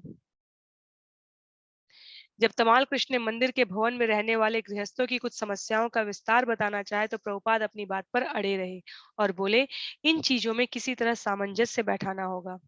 गृहस्थों के संबंध में किसी चीज का पालन आप बहुत कड़ाई से नहीं कर सकते। आपको किसी तरह सामंजस्य बैठाना पड़ता है। हम उन्हें खो नहीं सकते। प्रभुपाद को इस बात को लेकर बड़ी चिंता थी कि इतने अधिक प्रशिक्षण के बाद किसी गृहस्थ दंपत्ति से हम इसलिए हाथ धो बैठे कि उसने मंदिर से अपना संबंध विच्छेद कर लिया। ये तो बहुत क्षति होगी, और इसी से बचने की कोशिश में वे जीबीसी के एक प्रतिनिधि को निर्देश दे रहे थे। प्रभुपाद ने कहा कि जब तक इस खतरे का निराकरण नहीं होता, हमारे संघ का भविष्य निराशापूर्ण रहेगा। श्रील प्रभुपाद का सेवक उपेंद्र भी वहां उपस्थित था, और उसने प्रभुपाद से किसी व्यक्ति की अपनी पत्नी और पारिवारिक परिवार पालन के दायित्व के विषय में पूछा। प्रभुपाद ने कहा कि जब तक परिवार पालन की क्षमता न हो, तब तक किसी व्यक्ति को विवाह नहीं करना चाहिए। उसे यह आशा नहीं करनी चाहिए कि यह काम मंदिर करेगा। श्रील प्रभुपाद ने कहा, हम एक गृहस्थ का भरण पोषण क्यों करें, और हमारे पास इसके लिए साधन कहाँ है, किंतु समायोजन तो करना ही होगा। मैं आप लोगों को एक विचार दे सकता हूँ। तब प्रभुपाद ने एक उदाहरण दिया कि यदि कोई गृहस्थ अर्चा विग्रह की उपासना मंदिर में ठाट बाट के साथ करता है, तो वह भी धर्मोपदेश ही है, और मंदिर उसके परिवार के भरण पोषण की बात सोच सकता है। तमाल कृष्ण ने कहा, तो मार्गदर्शक सिद्धांत यह हुआ कि किसी भी दशा में किसी को अलग नहीं होने देना है। शिल प्रभुपाद ने कहा, हाँ, अन्यथा धर्मोपदेश किस बात का? यह सिकंदर महान की तरह होगा। वह विजय करता आगे बढ़ता जा रहा था, किंतु ज्यों ही एक स्थान को जीतकर वह दूसरे के लिए आगे बढ़ता था, पिछला स्थान उसके अधिकार से निकल जाता था। मान लो मैंने बंबई को जीत लिया है, तब मैं कराची जीतने जाता हूँ, किंतु इस बीच बंबई मेरे हाथ से निकल जाता है। यही बात सिकंदर महान के साथ हो रही थी। जब ठीक व्यवस्था नहीं होती, अंग्रेज साम्राज्य इसी तरह चला गया, वे प्रबंध नहीं कर सके। तमाल कृष्ण ने सुझाया, इसी तरह हमें बहुत तेजी से विस्तार नहीं करना चाहिए, जब तक कि हमारे पास समुचित प्रबंध की व्यवस्था ना हो। प्रभुपाद ने कहा, इसीलिए मैं पुस्तक वितरण पर बल दे रहा हूँ। वे अपने प्रमुख शिष्यों पर अपने कार्यक्रम की मुख्य बातों को जमा रहे थे और बता रहे थे कि यह उनका कर्तव्य होना चाहिए कि वे इस कार्यक्रम को पूरा करें। वे यह कहकर हंस पड़े, कम से कम मेरे जीवन काल में मुझे सिकंदर महान मत बनाओ। लोग मुझसे कहते हैं, आप महान हैं, किंतु जब तक मैं जीवित हूँ मुझे लघु मत बनाओ। तमाल कृष्ण बोले, आपके बाद भी हम आपको ऐसा कभी नहीं होने देंगे। हमें ऐसा कभी नहीं करना चाहिए। प्रभुपाद ने कहा, तो मेरी प्रार्थना है। लोग मुझे महान मानते हैं, मुझे छोटा मत बनाना। मैं आपको अधिक कष्ट नहीं दूंगा, किंतु अब मैं अक्षम हूँ। मैं क्या कर सकता हूँ? तमाल कृष्ण ने कहा, आप अक्षम भी हो, तो हमें लगता है कि इससे आपकी सेवा करने का हमें अधिक अवसर मिलता है। प्रभुपाद बोले, धन्यवाद। मैं कर क्या सकता हूँ? वे मंद मुस्काए और बोले, मुझे आपको वह अवसर देना है। तमाल कृष्ण ने कहा, यह हम लोगों पर आपकी कृपा लगती है। प्रभुपाद ने सबको विदा करते हुए कहा, बहुत अच्छा, करते जाओ। जय प्रभुपाद। आपके कृपापूर्ण निर्देशों के लिए धन्यवाद। जुलाई 22। तमाल कृष्ण ने सवेरे प्रभुपाद को बताया कि अगले दिन भगवान जगन्नाथ न्यूयॉर्क नगर में फिफ्थ एवेन्यू में यात्रा पर निकलेंगे। प्रभुपाद ने कहा, भगवान जगन्नाथ की मलेच्छों पर बड़ी कृपा है। उड़िया लोग भी अधिकतर मलेच्छ हैं, किंतु उन्हें पुजारी बना दिया गया है। एक भक्त ने एक उड़िया की आलोचना की तो भगवान चैतन्य ने उसे तमाचा जड़ दिया। तुम मेरे सेवकों की आलोचना क्यों करते हो? जरा उनकी कृपालुता देखिए। मैंने कृष्ण से प्रार्थना की, जिसने जरा भी सेवा की है कृपा करके उसे आशीर्वाद दीजिए, और कृष्ण वास्तव में ऐसा करते हैं। वे कोई सेवा भूलते नहीं। तमाल कृष्ण ने पूछा, क्या राधा रानी भी कृष्ण से ऐसी ही प्रार्थना करती हैं? प्रभुपाद ने कहा, हाँ। राधा रानी कहती हैं, मैं निष्ठापूर्ण नहीं हूँ, यह गोपी आपकी सच्ची सेविका है। यही महाभाव है। कृष्ण अपने सेवक के सेवक बन जाते हैं, इसलिए भक्त का प्रथम कर्तव्य अपने गुरु के प्रति विनीत होना है। तमाल कृष्ण ने कहा, शिल प्रभुपाद, आपके सभी भक्त आपके बहुत कृतज्ञ हैं। शिल प्रभुपाद अचानक अपने भक्तों के विचारों में डूब गए और बहुत भाव विह्वल हो उठे। अपने नेत्र बंद करके सिर हिलाते हुए, सने हुए गले से और आंसू बहाते हुए बोले, आहा, मेरे प्रति आप लोगों के गहरे प्रेम का क्या कहना। मैं आप सबके लिए जी रहा हूँ। सारे विश्व में कार्य चल रहा है, धन आ रहा है और खर्च हो रहा है, और मुझे चिंता नहीं करना है। मैं कितना ऋणी हूँ, और मैं आप सबसे कितनी सेवा ले रहा हूँ। तमाल कृष्ण ने कहा, ये हम लोग हैं जो आपके ऋणी हैं। आपका ऋण चुकाने का हमारे पास कोई साधन नहीं है। प्रभुपाद ने कहा, यह एक बृहद मृदंग है, जिसे मैं इस कमरे से बजा रहा हूँ, और उसकी आवाज 10,000 मील दूर जा रही है। हमारे शत्रु आश्चर्यचकित हैं, यह व्यक्ति अब तक किस तरह चल रहा है। श्रील प्रभुपाद इस बात पर प्रसन्नता प्रकट करते रहे कि इतने सारे नगरों में लोग किस तरह रथ यात्रा का आनंद ले रहे थे, भगवान जगन्नाथ का अवलोकन कर रहे थे और नाच गा रहे थे। उन्हें विगत रथ यात्राएं स्मरण आ रही थी, जैसे 1969 ईस्वी की सैन फ्रांसिस्को की रथ यात्रा, जब कुछ भक्त एक वृक्ष के इर्द गिर्द आनंद पूर्वक गाने और नाचने लगे थे। वे इस्कॉन के विगत अन्य बहुत से आश्चर्यजनक अनुभवों को भी याद करके सुनाने लगे। जुलाई के अंत में प्रभुपाद का स्वास्थ्य पुनः गिरता दिखाई पड़ा, और उन्होंने कहा कि उनका अंत किसी समय हो सकता है। तमाल कृष्ण विगत 6 महीनों से लगातार श्रील प्रभुपाद के निजी सचिव के रूप में कार्य करते आ रहे थे। वे प्रभुपाद की आंख और कान तथा प्रवक्ता बन गए थे, विशेषकर इस्कॉन के प्रबंध के मामलों में। और श्रील प्रभुपाद की आध्यात्मिक चित्तवृत्तियों में भी सहायता करने के लिए वे उनके निजी विश्वस्त सहायक बन चुके थे। एक निष्ठावान सेवक के रूप में अब वे एक भिन्न उपचार का सुझाव देने लगे। हाल में श्रील प्रभुपाद अपने शिष्यों के प्रचार के प्रति अत्यधिक लगाव अनुभव करने तथा अभिव्यक्त करने लगे थे।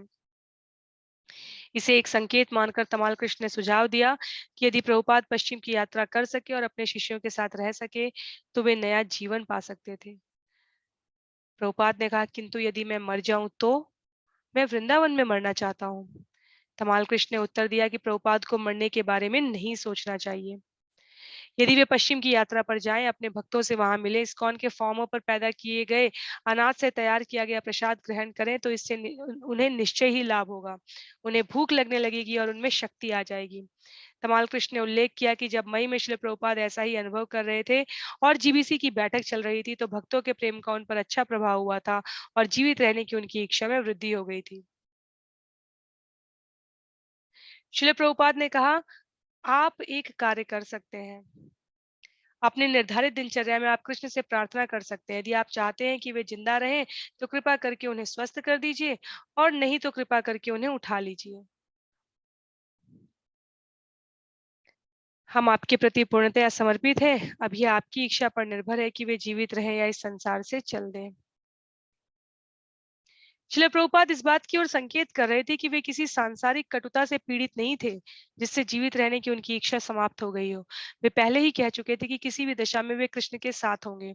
इस संसार में रहना या इसको छोड़ना उन पर निर्भर नहीं था, वरन कृष्ण पर था। उन्होंने मुकुंदमाला स्तोत्र से राजा कुलशेखर की प्रार्थना सुनाई।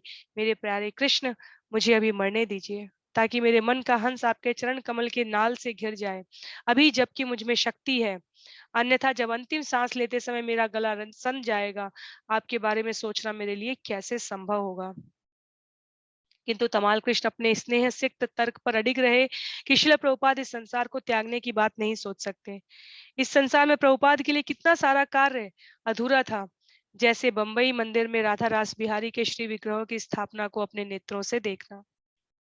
श्री प्रभुपाद ने स्वीकार किया कि यह सच है, और आगे कहा, मेरी एक अन्य इच्छा यह है कि जन समुदाय अज्ञेयवाद से प्रेरित है। सभी धूर्त दुखी हैं, किंतु वे नहीं जानते कि क्यों। मैं इस अज्ञेयवाद को संसार से समाप्त कर देना चाहता हूँ। तमाल कृष्ण ने प्रभुपाद को विश्वास दिलाया कि यदि वे पश्चिम जाने को राजी हो जाएं, तो संसार से अज्ञेयवाद समाप्त हो जाएगा। भक्तगण प्रभुपाद के आदेशों का पहले से ही कड़ाई से पालन कर रहे थे, किंतु यदि उन्हें प्रभुपाद की शारीरिक उपस्थिति प्राप्त हो जाए, तो वे अपने प्रचार कार्य को सीमातीत रूप में बढ़ा सकेंगे। तमाल कृष्ण ने अब केवल गुरु महाराज की घंटी की आवाज सुनने और उनके सामने प्रकट होकर वे क्या चाहते हैं, यह जानने की अकर्मण्य भूमिका तक अपने आप को सीमित नहीं रखा। अब वे श्रील प्रभुपाद को यात्रा करने के लिए राजी करने का प्रयत्न कर रहे थे, और जब प्रभुपाद इस पर विचार करने लगे, तो तमाल कृष्ण का उत्साह बढ़ गया। प्रभुपाद ने कहा, जब मैं वृंदावन में हूँ, तो मुझे यह स्थल आध्यात्म लोक लगता है। कृष्ण की मुझ पर यह बहुत बड़ी कृपा है, और जहाँ कहीं भी हमारा केंद्र है, वह भी वैकुंठ है, चाहे वह न्यूयॉर्क हो, लॉस एंजलिस हो, पेरिस हो या लंदन हो। तमाल कृष्ण ने एक यात्रा कार्यक्रम प्रस्तुत किया। लंदन पहुंचकर भक्ति वेदांत मैन्योर में रुकना और राधा लंदन ईश्वर का भी दर्शन करना। वहां से न्यूयॉर्क, वहां इस्कॉन की गगनचुंबी इमारत में भक्तों से भेंट और राधा गोविंद का दर्शन। तब पेनिसल्वानिया फार्म पर पहुंचना, उसके बाद लॉस एंजलिस, वहां जहां वे कृष्ण की लीलाओं की नई चित्रावली देख सकेंगे। श्रील प्रभुपाद ने स्वीकार किया, वृंदावन में वास एक भावना है। उन्होंने कठोर परिहास में कहा, यदि मैं न्यूयॉर्क में मरता हूं, तो आप लोगों को मुझे छत पर दफनाना होगा, क्योंकि वहां अन्य कोई साधन नहीं है। यदि मैं आप लोगों के मध्य मरता हूं, तो आप सभी वैकुंठ के लोग हैं। मैंने एक स्वप्न देखा कि वैकुंठ के लोग मुझे लेने आए हैं। वे सभी घोरे लोग थे, मुंडित सिर वाले। आपके देशवासी विश्वास नहीं कर सकते कि आप कितने बदल गए हैं। प्रभुपाद ने कहा कि उनके शिष्यों को चाहिए कि किसी ज्योतिष से परामर्श लें कि यात्रा करना उनके लिए शुभ होगा या नहीं, और वे अच्छे हो जाएंगे या नहीं, और वे कितने दिन तक जीवित रहेंगे। श्रील प्रभुपाद ने कहा, मैं अपराह्न में 4 बजे पैदा हुआ था। नंदोत्सव का दिन था। आप किसी पुराने पंडित से दिन के बारे में विचार करवा लें। वह मंगल का दिन था। मैं पश्चिम की यात्रा के लिए तैयार हूँ।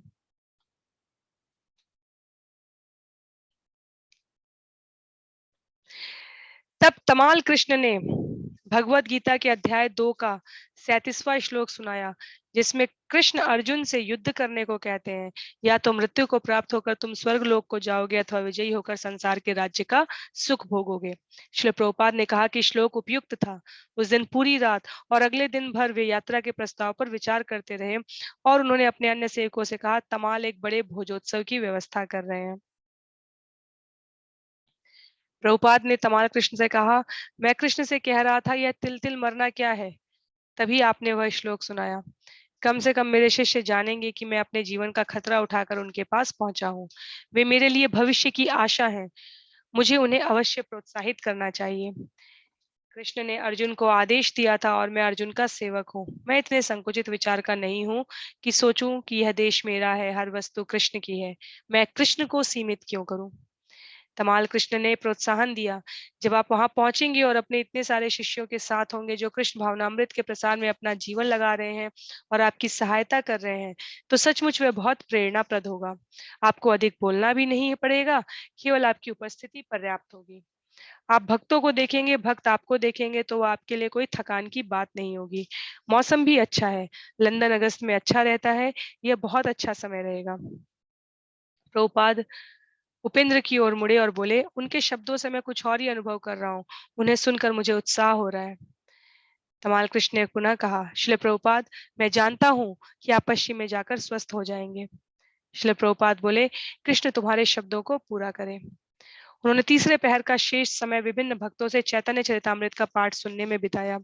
एक स्थान पर वे महान आनंद प्रकट करने लगे और बोले, चैतन्य चरितामृत का पाठ मुझे नित्य सुनाया करें। ये 3 ग्रंथ, इनकी तुलना में कोई नहीं आ सकता।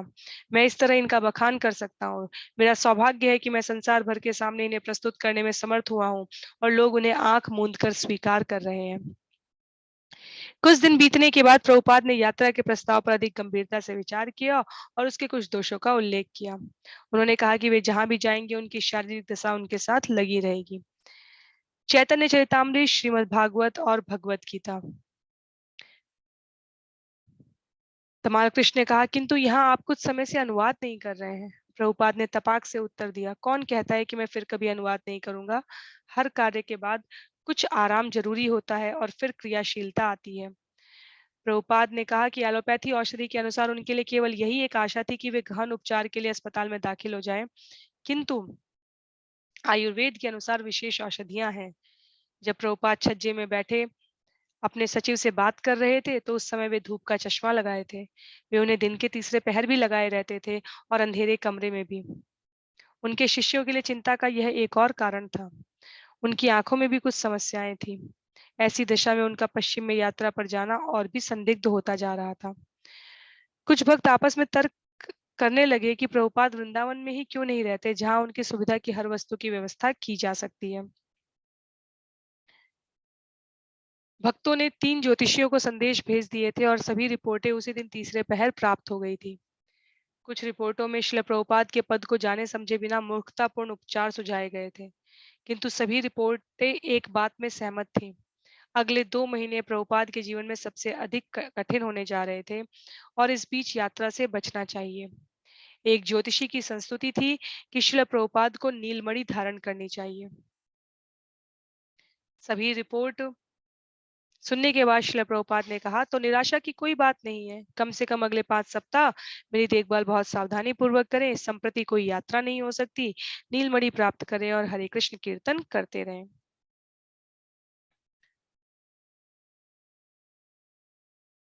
जुलाई के अंतिम दिन तमिलनाडु के राज्यपाल श्री प्रभुदास पटवारी, जो वृंदावन की यात्रा पर आए थे, श्री प्रभुपाद से संक्षिप्त भेंट करने आए। राज्यपाल प्रभुपाद के साथ केवल आधा घंटा रह सकते थे, किंतु प्रभुपाद उनसे पूरे समय स्फूर्तिपूर्वक बात करते रहे। जब श्री प्रभुपाद ने अपनी स्वास्थ्य की दशा का वर्णन किया, तो राज्यपाल ने उसी समय उन्हें मद्रास आने और राजभवन में रुकने का आमंत्रण दिया, जहां सारे दक्षिण भारत में सबसे अच्छे डॉक्टर उपलब्ध थे। किंतु अपनी शारीरिक दशा के संबंध में अधिक बात करने की अपेक्षा प्रभुपाद ने उसे कृष्ण भावनामृत दर्शन के प्रचार के एक उदाहरण के रूप में प्रयुक्त किया। उन्होंने कहा, आखिर जब तक यह शरीर है, तब तक हमें जन्म मृत्यु जरा व्याधि को स्वीकार करना होगा। यह भगवत गीता का कथन है। अतः मनुष्य का प्रयत्न इस जन्म मरण की पुनरावृत्ति को रोकना होना चाहिए। जब विश्वामित्र महाराज दशरथ से मिलने गए, तो राजा ने पूछा, पुनर्जन्म जयाय, आप जन्म और मृत्यु पर विजय पाने के प्रयत्न में लगे महान संत हैं, क्या आपका प्रयत्न चालू है? तदंतर प्रभुपाद ने अपनी शारीरिक दशा का वर्णन वर्णाश्रम धर्म की धारणा को स्पष्ट करने के लिए एक भिन्न रूप में किया। उन्होंने ब्राह्मणों की तुलना सिर से, क्षत्रियों की बाहों से, वैश्यों की पेट से और शूद्रों की टांगों से की। उन्होंने कहा, यदि ये सभी अच्छी दशा में है तो स्वास्थ्य अच्छा रहता है। इस समय मैं इसलिए दुखी हूं कि मेरे पेट का विभाग काम नहीं कर रहा है। हम किसी विभाग की उपेक्षा नहीं कर सकते। सभी विभागों का ठीक होना जरूरी है। उनका आपस में सहयोग होना और स्वस्थ होना भी जरूरी है। हमारा यह आंदोलन इसी उद्देश्य के लिए है।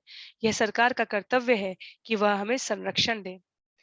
श्रील प्रभुपाद ने मायापुर में भक्तों की हाल की कठिनाइयों का उल्लेख किया और संरक्षण की मांग की। राज्यपाल पटवारी ने उत्तर दिया, हम निसंदेह ऐसा करेंगे। मैं प्रधानमंत्री से कल मिल रहा हूं और हम इस मामले पर विचार करने जा रहे हैं। राज्यपाल ने स्वीकार किया कि समाचार पत्रों में रिपोर्टें तोड़ मरोड़ कर छापी गई थी। उन्होंने जोर देकर कहा कि धार्मिक कार्यों के लिए मद्रास का वातावरण अनुकूल था और बताया कि कई स्वामी वहां अच्छा कार्य कर रहे हैं। एक के बारे में उन्होंने कहा, वे भगवद्गीता के संबंध में सर्वत्र अच्छा प्रचार कर रहे हैं। प्रभुपाद निसंकोच होकर बोले, अनेक लोग प्रचार का कार्य कर रहे हैं, किंतु यदि आप बुरा ना माने तो ये सभी लोग यही नहीं जानते कि गीता का वास्तविक अर्थ क्या है। उन्होंने कहा कि भगवत गीता को यथारूप समझना चाहिए और इसका अनुगमन विशेष रूप से राजर्षियों अर्थात शासकीय नेताओं द्वारा होना चाहिए। राज्यपाल ने फिर कहा कि कितना अच्छा होगा यदि प्रभुपाद मद्रास जा सके। लगता था कि प्रभुपाद ने इस पर गंभीरता से विचार किया और उन्होंने राज्यपाल को धन्यवाद दिया। अंत में प्रभुपाद ने कुछ भक्तों के भारत में स्थायी निवास के लिए अनुमति प्राप्त करने में सहायता की प्रार्थना की। उन्होंने कहा, वे कोई हानि नहीं करेंगे, वे कभी राजनीति में भाग नहीं लेंगे। राज्यपाल ने कहा, मैं जानता हूँ। प्रभुपाद ने कहा, अतः कृपया सहायता करने का प्रयत्न कीजिए। बाद में जब प्रभुपाद ने बताया कि वे मद्रास जाने का 50% निर्णय कर चुके हैं, तो वे और उनके सेवक मद्रास और संसार के अन्य स्थानों की यात्रा की तुलनात्मक उपयोगिता के विषय में विचार विमर्श करने लगे। यद्यपि सहारे के बिना वे थोड़ी दूर तक भी नहीं चल सकते थे, तथापि कृष्ण की इच्छा होने पर वे यात्रा के लिए तैयार थे। 1977 ईस्वी का जुलाई मास शुद्ध हिंदुओं के लिए विशेष अवसर था और वृंदावन के लोग शास्त्रों के पठन तथा पवित्र स्थानों की यात्रा में अधिक समय लगाने लगे। अतः जुलाई के अंत तक जब सारे वृक्ष तथा लता गुल्म हरी पत्तियों से नया रूप धारण कर रहे थे, तीर्थयात्री झुंड के झुंड वृंदावन में तथा कृष्ण बलराम मंदिर में आने लगे। कीचड़ तथा वर्षा के बावजूद बहुत से लोग हर्षोल्लास में थे। कड़ी गर्मी से उन्हें छुटकारा मिल चुका था और वे राधा कृष्ण की झूलन यात्रा उत्सव के पूर्वानुमान से हर्षित थे। झूलन यात्रा वृंदावन का सबसे बड़ा उत्सव था और इस वर्ष मध्य अगस्त में पड़ता था। स्थानीय समाचार पत्र श्रील प्रभुपाद के स्वास्थ्य के विषय में विवरण छाप रहे थे और समूचे वृंदावन तथा आसपास के गांवों में उनकी कुशलता को लेकर गंभीर चिंता व्याप्त थी। अतः उत्सव के कारण तथा साथ साथ श्रील प्रभुपाद के प्रति चिंता के कारण बहुत से लोग कृष्ण बलराम मंदिर आ रहे थे। जो लोग प्रातःकाल 9 बजे के आसपास आते, उन्हें प्रभुपाद के दर्शन हो जाते, क्योंकि इस समय वे स्वयं अर्चा विग्रहों के प्रातः दर्शन के लिए जाते थे। श्रील प्रभुपाद को अब भी भूख नहीं लगती थी और विगत 6 सप्ताह से उन्होंने शायद ही कुछ खाया हो। अब उनके सोने, मालिश कराने या बैठने तथा अनुवाद करने का कोई नियत समय नहीं रह गया था। अपने आप को संकटापन्न काल में अनुभव के उन्होंने विश्व भर के इस्कॉन केंद्रों में एक सरल प्रार्थना किए जाने की अनुमति दे दी थी। हे भगवान कृष्ण, यदि आपकी इच्छा है तो श्रील प्रभुपाद को अच्छा करने की कृपा करें। वे नित्य प्रातः अर्चा विग्रहों के समक्ष नियमित रूप से आते थे। अपना काला चश्मा पहनकर और झूलती कुर्सी में बैठकर वे दोनों हथेलियां प्रार्थना की मुद्रा में जोड़े रहते और दो व्यक्ति उन्हें कुर्सी में बैठाकर उनके कमरे से मंदिर तक सावधानी पूर्वक ले जाते। उनमें से एक आगे की ओर से और एक पीछे की ओर से कुर्सी को पकड़े रहता। सबसे पहले वे गौर निताई की मूर्ति के सामने कुर्सी खड़ी करते और तब क्रमशः कृष्ण बलराम एवं राधा श्याम सुंदर के विग्रहों के समक्ष। फिर वे उन्हें प्रांगण में केंद्रीय स्थान पर तमाल वृक्ष के नीचे ले जाते और काली सफेद चौकड़ी वाले संगमरमर से बने फर्श पर उसे टिका देते। श्रील प्रभुपाद कृष्ण और बलराम की ओर मुख करके बैठते और भक्तजन उनकी चारों ओर बैठकर कीर्तन चालू कर देते। कीर्तन आरंभ होते ही दो कुलकुल छात्र उठकर उनके सामने आते और बाहें उठाकर नाचने लगते और उनकी सूती चादरें आगे पीछे लहराने लगती। प्रभुपाद सामान्य रूप से ना तो कुछ बोलते थे और ना मुस्कुराते ही थे, किंतु कुछ समय के बाद वे अपनी मालाएं किसी एक भक्त को दे देते, जो जाकर नाचने वालों के गले में डाल आता था। तुरंत ही दो अन्य छोटे बालक आ जाते, जिन्हें पहले वाले बालक प्रभुपाद से प्राप्त मालाएं पहना देते और स्वयं बैठ जाते। इस तरह आधे घंटे तक नर्तन गायन चलता रहता। मंदिर में आए दर्शनार्थी वहां एकत्रित हो जाते। उनमें से अनेक रेशमी कसीदे वाली गद्दी पर प्रभुपाद के स्थिर रखे चरणों में रुपए पैसे चढ़ाते। श्री प्रभुपाद का पश्चिम जाने का संकल्प दृढ़ होता जा रहा था। एक ज्योतिषी ने कहा था कि 4 सितंबर तक डॉक्टर से परामर्श लेने के बाद श्री प्रभुपाद यात्रा कर सकते थे, किंतु केवल स्वास्थ्य के लिए। श्री प्रभुपाद ने कहा, मैं अपने पेनिसिल्वेनिया फार्म पर जाऊंगा, और वे आशावान लगने लगे थे।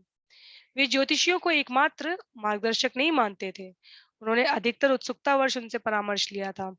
ज्योतिष वैदिक विज्ञान का एक अंग था, किंतु वर्तमान युग में उस ज्ञान का दावा करने वाले ज्योतिष प्रायः धोखेबाज थे।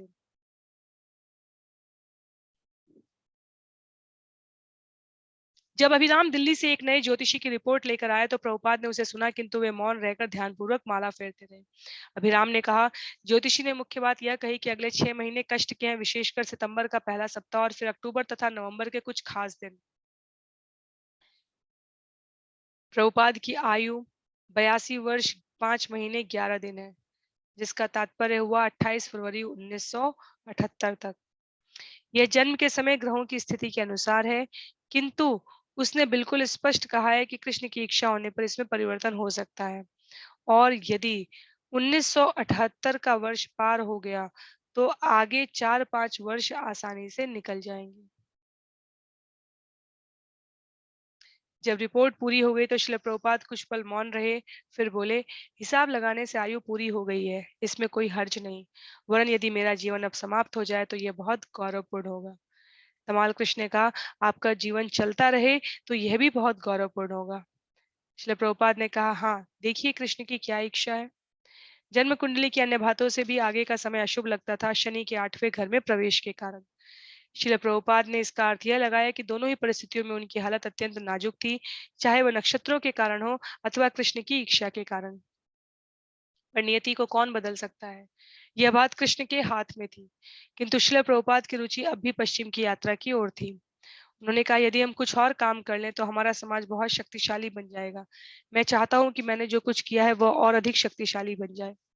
किंतु प्रभुपाद की यात्रा की बात के साथ साथ उनकी कमजोरी बढ़ती गई। वे बात कम करने लगे। जब तमाल कृष्ण ने उन्हें अनुवाद करने के लिए प्रोत्साहित करने का प्रयत्न किया तो उन्होंने उत्तर दिया, जब मुझे प्रेरणा मिलेगी तो मैं इसे आरंभ कर दूंगा। मुझसे यह काम बलात् न कराइए। मैं कठिन समय से गुजर रहा हूँ और इस समय बेचैनी अनुभव कर रहा हूँ। यह अनुवाद का कार्य कोई यांत्रिक कार्य नहीं है।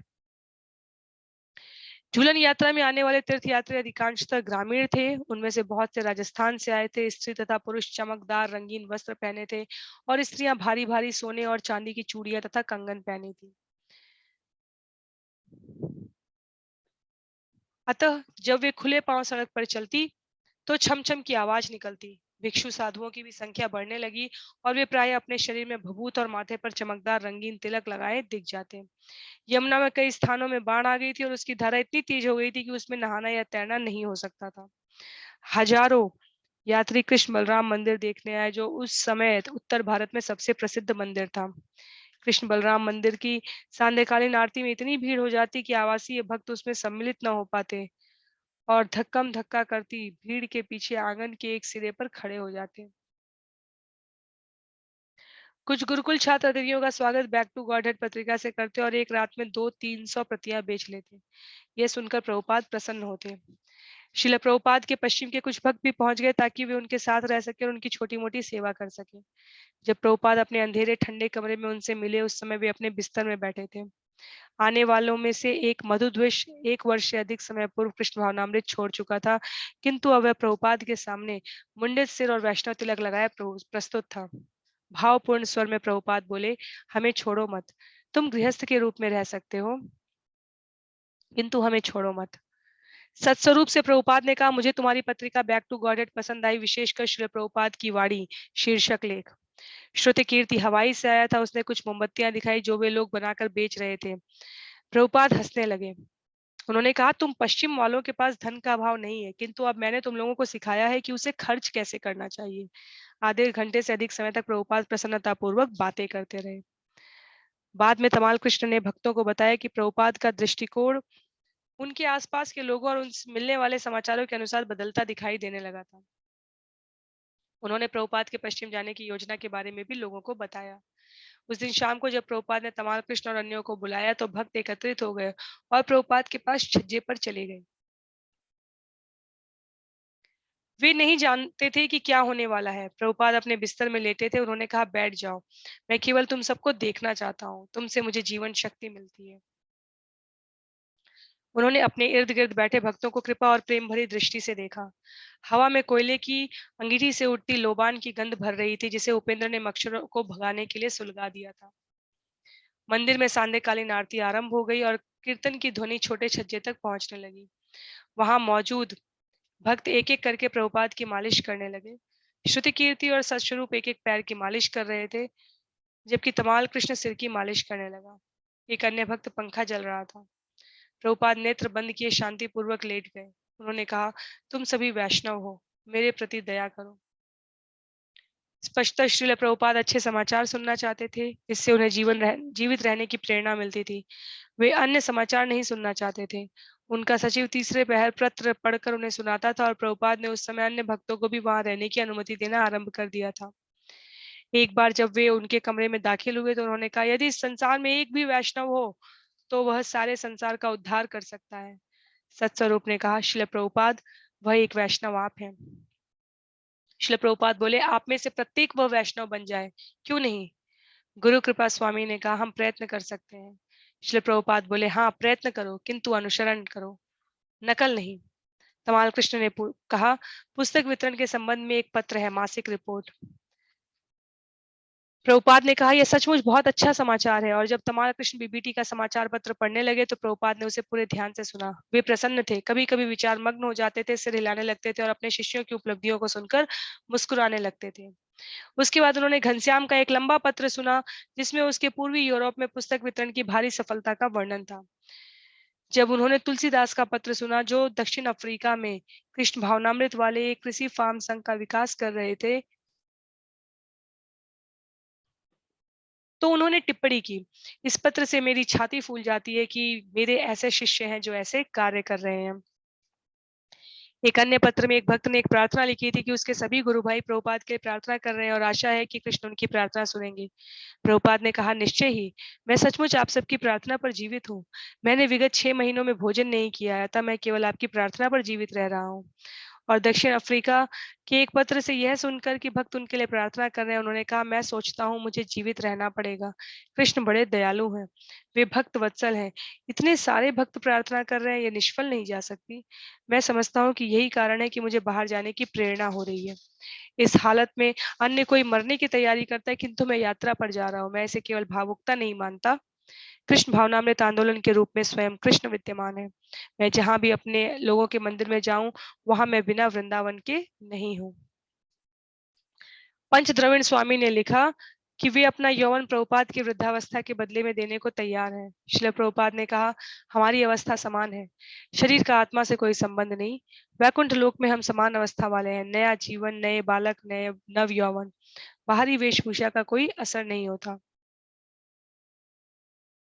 पंचद्रविण को उत्तर में प्रभुपाद ने लिखाया, भगवान कृष्ण आपको लंबी आयु दें, आप कृष्ण भावनामृत का प्रचार करें, आप हमारी भविष्य की आशा हैं।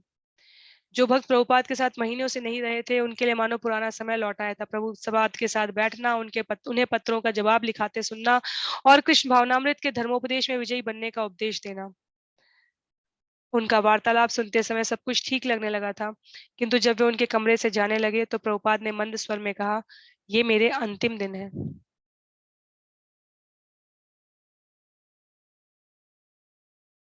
जब तमाल कृष्ण को हंसदूत स्वामी का श्रीलंका से विशेष स्फूर्ति भरा पत्र मिला तो उन्होंने बड़े तड़के उसे श्रील प्रभुपाद के पास ले जाने का निर्णय किया। प्रभुपाद ने अभी अभी स्नान किया था और वे 9:30 के दर्शन के लिए मंदिर जाने के पहले ऊपर छज्जे पर बैठे थे। वे कृष्ण बलराम अर्चा विग्रह की एक तुलसी की माला पहने थे और साथ ही ताजे फूलों की भी एक माला पहने थे। वे एक गोल मसनद की टेक लेकर लेटे थे और पत्र सुनने लगे। हंसदूत के पत्र में एक वाद विवाद का समाचार था जो कोलंबो के विख्यात अनिश्वरवादी डॉक्टर खोवूर और हंसदूत के बीच चल रहा था। जो ही तमाल कृष्ण ने पत्र पढ़ना आरंभ किया, प्रभुपाद ने डॉक्टर खोवूर का विचार जानना चाहा। तब तमाल कृष्ण एक समाचार कतरन से पढ़ने लगे जो पत्र के साथ संलग्न थी। तमाल कृष्ण ने पढ़ा, दास और स्वामी ने पूछा कि क्या वैज्ञानिक किसी प्लास्टिक के अंडे से मुर्गी का चूजा पैदा कर सकते हैं। मुझे मालूम नहीं कि उन्हें ज्ञात है अथवा नहीं कि वैज्ञानिकों ने फर्मियम, प्लूटोनियम, इंस्टेनियम जैसे 10 से अधिक मूल तत्व बनाए हैं। प्रभुपाद बीच में बोल पड़े, धूर्त, तुम केवल निस्सार शोर मचा रहे हो। मुर्गी का बच्चा कहाँ है धूर्तो? मुर्गी और मुर्गी का बच्चा वैज्ञानिकों से अच्छे हैं। उसने एक सप्ताह के अंदर दूसरा अंडा पैदा किया। तुम्हारी कीमत क्या है? हम तुम्हें कोई महत्व नहीं देते। तुम मुर्गी के बच्चे से कम महत्वपूर्ण है। तमाल कृष्ण पढ़ने लगे, हमने 10 से भी अधिक मूल तत्वों की सृष्टि की है जो भगवान भी। प्रभुपाद ने फिर टोका, तुम्हारी सृष्टि की परवाह कौन करता है? तुम्हारी सृष्टि के बिना भी अंडा मौजूद है। तमाल कृष्ण फिर पत्र पढ़ने लगे। नहीं, वे कहते हैं कि भगवान भी उनकी सृष्टि नहीं कर सकता था, क्योंकि उनकी रचना में जो तकनीक निहित है उसे भगवान भी नहीं जानता। प्रभुपाद बोले, भगवान तुम्हारे मुंह पर लात मारता है, उसे तुम्हारी सृष्टि की रचना की जरूरत नहीं है। तुम्हारी सृष्टि के बिना ही वह कुछ भी कर सकता है। भगवान तुम्हारे मुंह पर जूतों से मारता है, व्यर्थ के बकवासी, उसे इसी तरह बता दो। तमाल कृष्ण ने कहा, मुझे विश्वास है कि हंसदूत ने बताया होगा, आगे हम उसका उत्तर पढ़ेंगे। जो भी हो, वैज्ञानिक अपनी बात कहता जा रहा है। क्या ये दोनों लोग श्रीलंका के वैज्ञानिक डॉक्टर की सफलता से परिचित हैं? प्रभुपाद, उसके वैज्ञानिकों की परवाह कौन करता है? नोबेल पुरस्कार के विजेता एमिनो एसिड का संश्लेषण करने के लिए। प्रभुपाद ने व्यंग किया, नोबेल पुरस्कार का विजेता? किसी अन्य धूर्त ने उसे नोबेल पुरस्कार दिया है। वह धूर्त है और अन्य धूर्त ने उसे पुरस्कार दिया है। सूरी साक्षी मत्ता। एक शराब घर में साक्षी पियक्कड़ है। यदि शराब घर में कोई घटना हो जाती है और शराब घर का स्वामी कुछ साक्षियों को लाता है, पर वे सभी शराब पीकर धुत हैं, तो उनके साक्ष्य का मूल्य क्या होगा? जो ही कोई नशे में धुत होता है, उसका साक्ष्य बेकार हो जाता है। तमाल कृष्ण पढ़ते गए और प्रभुपाद लगभग प्रत्येक वाक्य पर उन्हें टोकते गए। भक्तों ने कई सप्ताहों में प्रभुपाद को इतना उत्तेजित नहीं देखा था। जब तमाल कृष्ण ने हंसदूत का उत्तर पढ़ा, तो प्रभुपाद को यह जानकर प्रसन्नता हुई कि उनके शिष्य ने अनेक तर्क वही दोहराए हैं। वे बोले, वह बहुत प्रबल तर्क दे रहा है, यही प्रचार है। श्रील प्रभुपाद के पश्चिम जाने के विषय में दो बातें अनिश्चय पैदा कर रही थी। एक तो संयुक्त राज्य के लिए पासपोर्ट तथा अधिवास कार्ड प्राप्त करने की औपचारिकताओं से संबंधित थी। दूसरी बात स्वयं श्रील प्रभुपाद के मन की हिचक थी, जो ज्योतिष की रिपोर्टों पर आधारित थी। निसंदेह उनका स्वास्थ्य प्रधान कारण था, किंतु कभी कभी वे हर बात की अवहेलना करके अपने शिष्यों को जैसे भी हो उन्हें लंदन ले जाने के लिए कहने को तैयार से लगते थे। वे अभिराम को कुछ उलझने सुलझाने के लिए पहले ही कलकत्ता भेज चुके थे। उनका अमेरिका अधिवास का ग्रीन कार्ड समयातीत हो चुका था और दिल्ली में स्थित अमेरिकी दूतावास चाहता था कि वे फिर साक्षात्कार के लिए आए। इस बीच प्रभुपाद का पासपोर्ट और एक अस्थायी अनुमति अनुमति पत्र तैयार किए जा रहे थे। इसमें केवल 4-5 दिन लगने वाले थे। एक आयुर्वेदिक डॉक्टर जो प्रभुपाद को देखने कभी कभी आया करता था, उसने कहा कि उन्हें 1 सप्ताह के करीब प्रतीक्षा कर लेनी चाहिए। किंतु प्रभुपाद ने कहा कि एक बार बाहर जाने का मन बनाना और न जाना और फिर मन बनाना, यह केवल थकाने वाली प्रक्रिया थी। सबसे नया यह समाचार सुनकर कि संयुक्त राज्य दूतावास का आग्रह साक्षात्कार पर था, जिसके लिए उनका जाना शारीरिक कारणों से लगभग असंभव था, प्रभुपाद बेचैन हो उठे। अपने बिस्तर पर घंटों पड़े रहने के बाद उन्होंने अंत में तमाल कृष्ण को बुलाया और कहा, मैं जाना चाहता हूँ। क्या आप मुझे ले जाने की व्यवस्था कर सकते हैं? किसी तरह मुझे ले चलिए। यहाँ मुझे कोई अच्छा परिणाम नजर नहीं आता। मेरे मन में बड़ा मनोवैज्ञानिक उत्साह है। आप डरे नहीं, मुझे कोई डर नहीं है।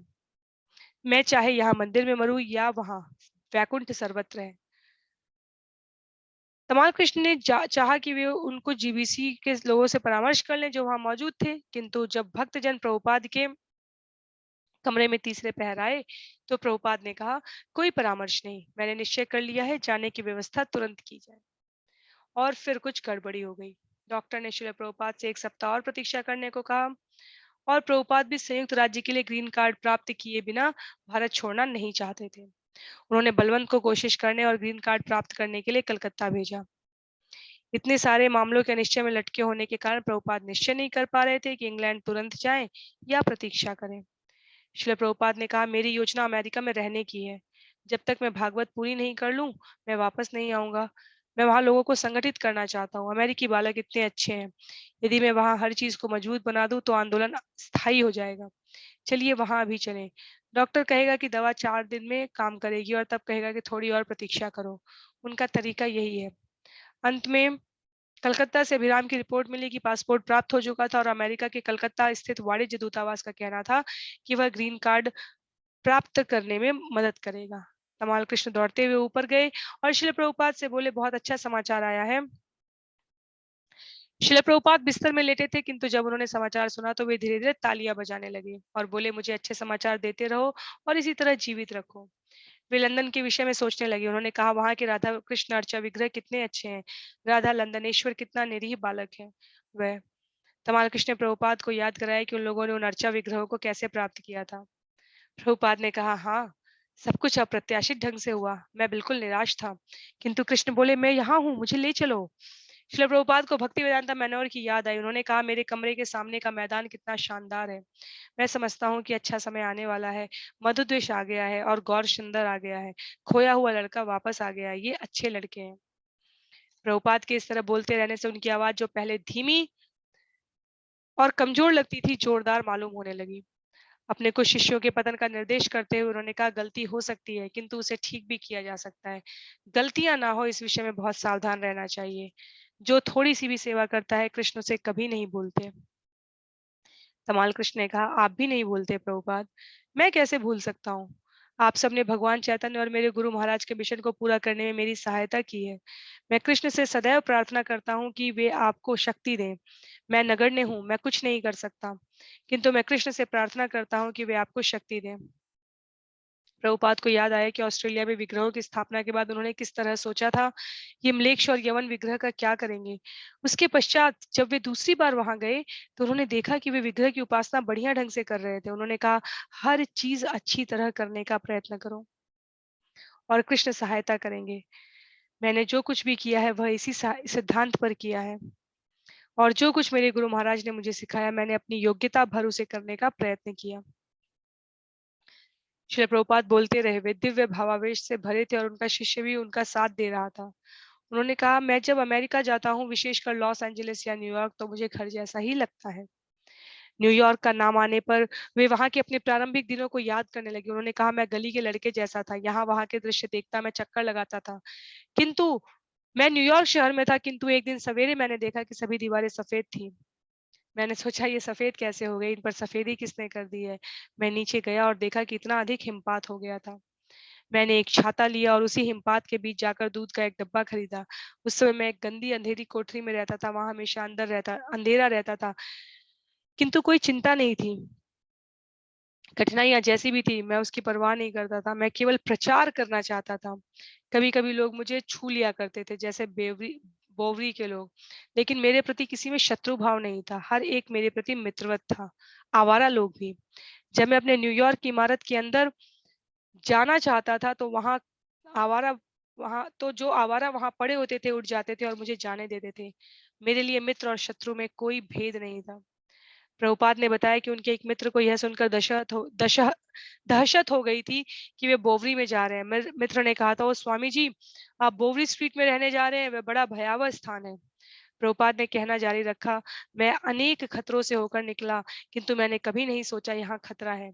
मैंने सर्वत्र यही सोचा, यह मेरा घर है। शिल प्रभुपाद को 26 सेकंड एवेन्यू में अपने प्रचार के प्रारंभिक प्रयत्नों की छुटपुट घटनाएं याद आई। उन्होंने कहा, मैं घोर परिश्रम कर रहा था। सवेरे 7 बजे धर्मोपदेश करता था और शाम को 7 बजे भी वही करता था। मैं स्वयं प्रसाद तैयार करता था और प्रत्येक आगंतुक को उसे देता था। सत्स्वरूप, क्या तुम्हें याद है? तब तुम तब कुछ आम और अन्य फल लाते थे। तुम प्रतिदिन आते थे। वे दिन बीत गए हैं। अब उन दिनों का स्मरण करके मुझे प्रसन्नता होती है। क्या स्त्रियाधीश नाम का वह लड़का तुम्हें याद है? वह कितनी चपातियां खाता था। उसका पेट नहीं भरता था। मैं उसे एक बार में 4 चपातियां देता और हर बार वह और अधिक मांगता।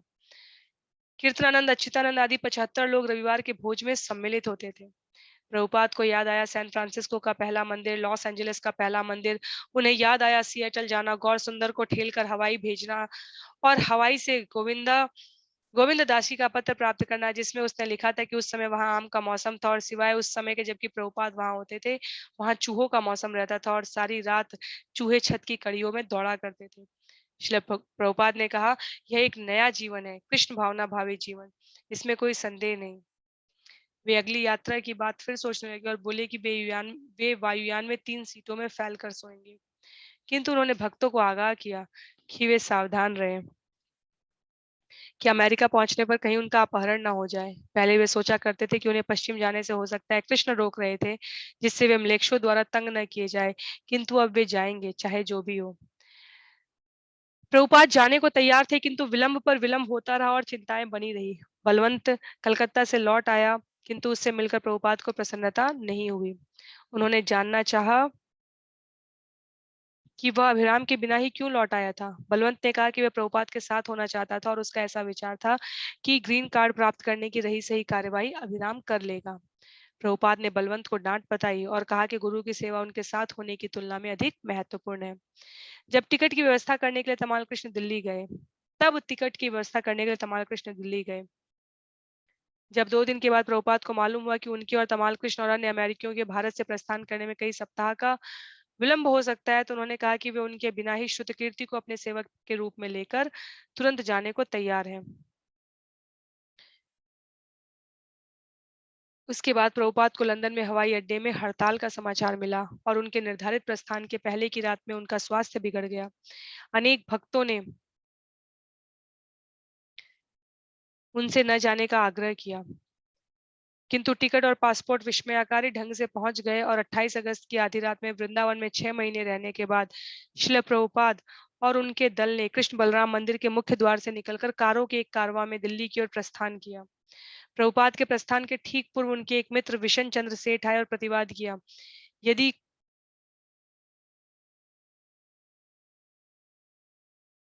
यदि कुछ हो गया और आपको यह शरीर वृंदावन के बाहर छोड़ना पड़ा तो यह ठीक नहीं होगा।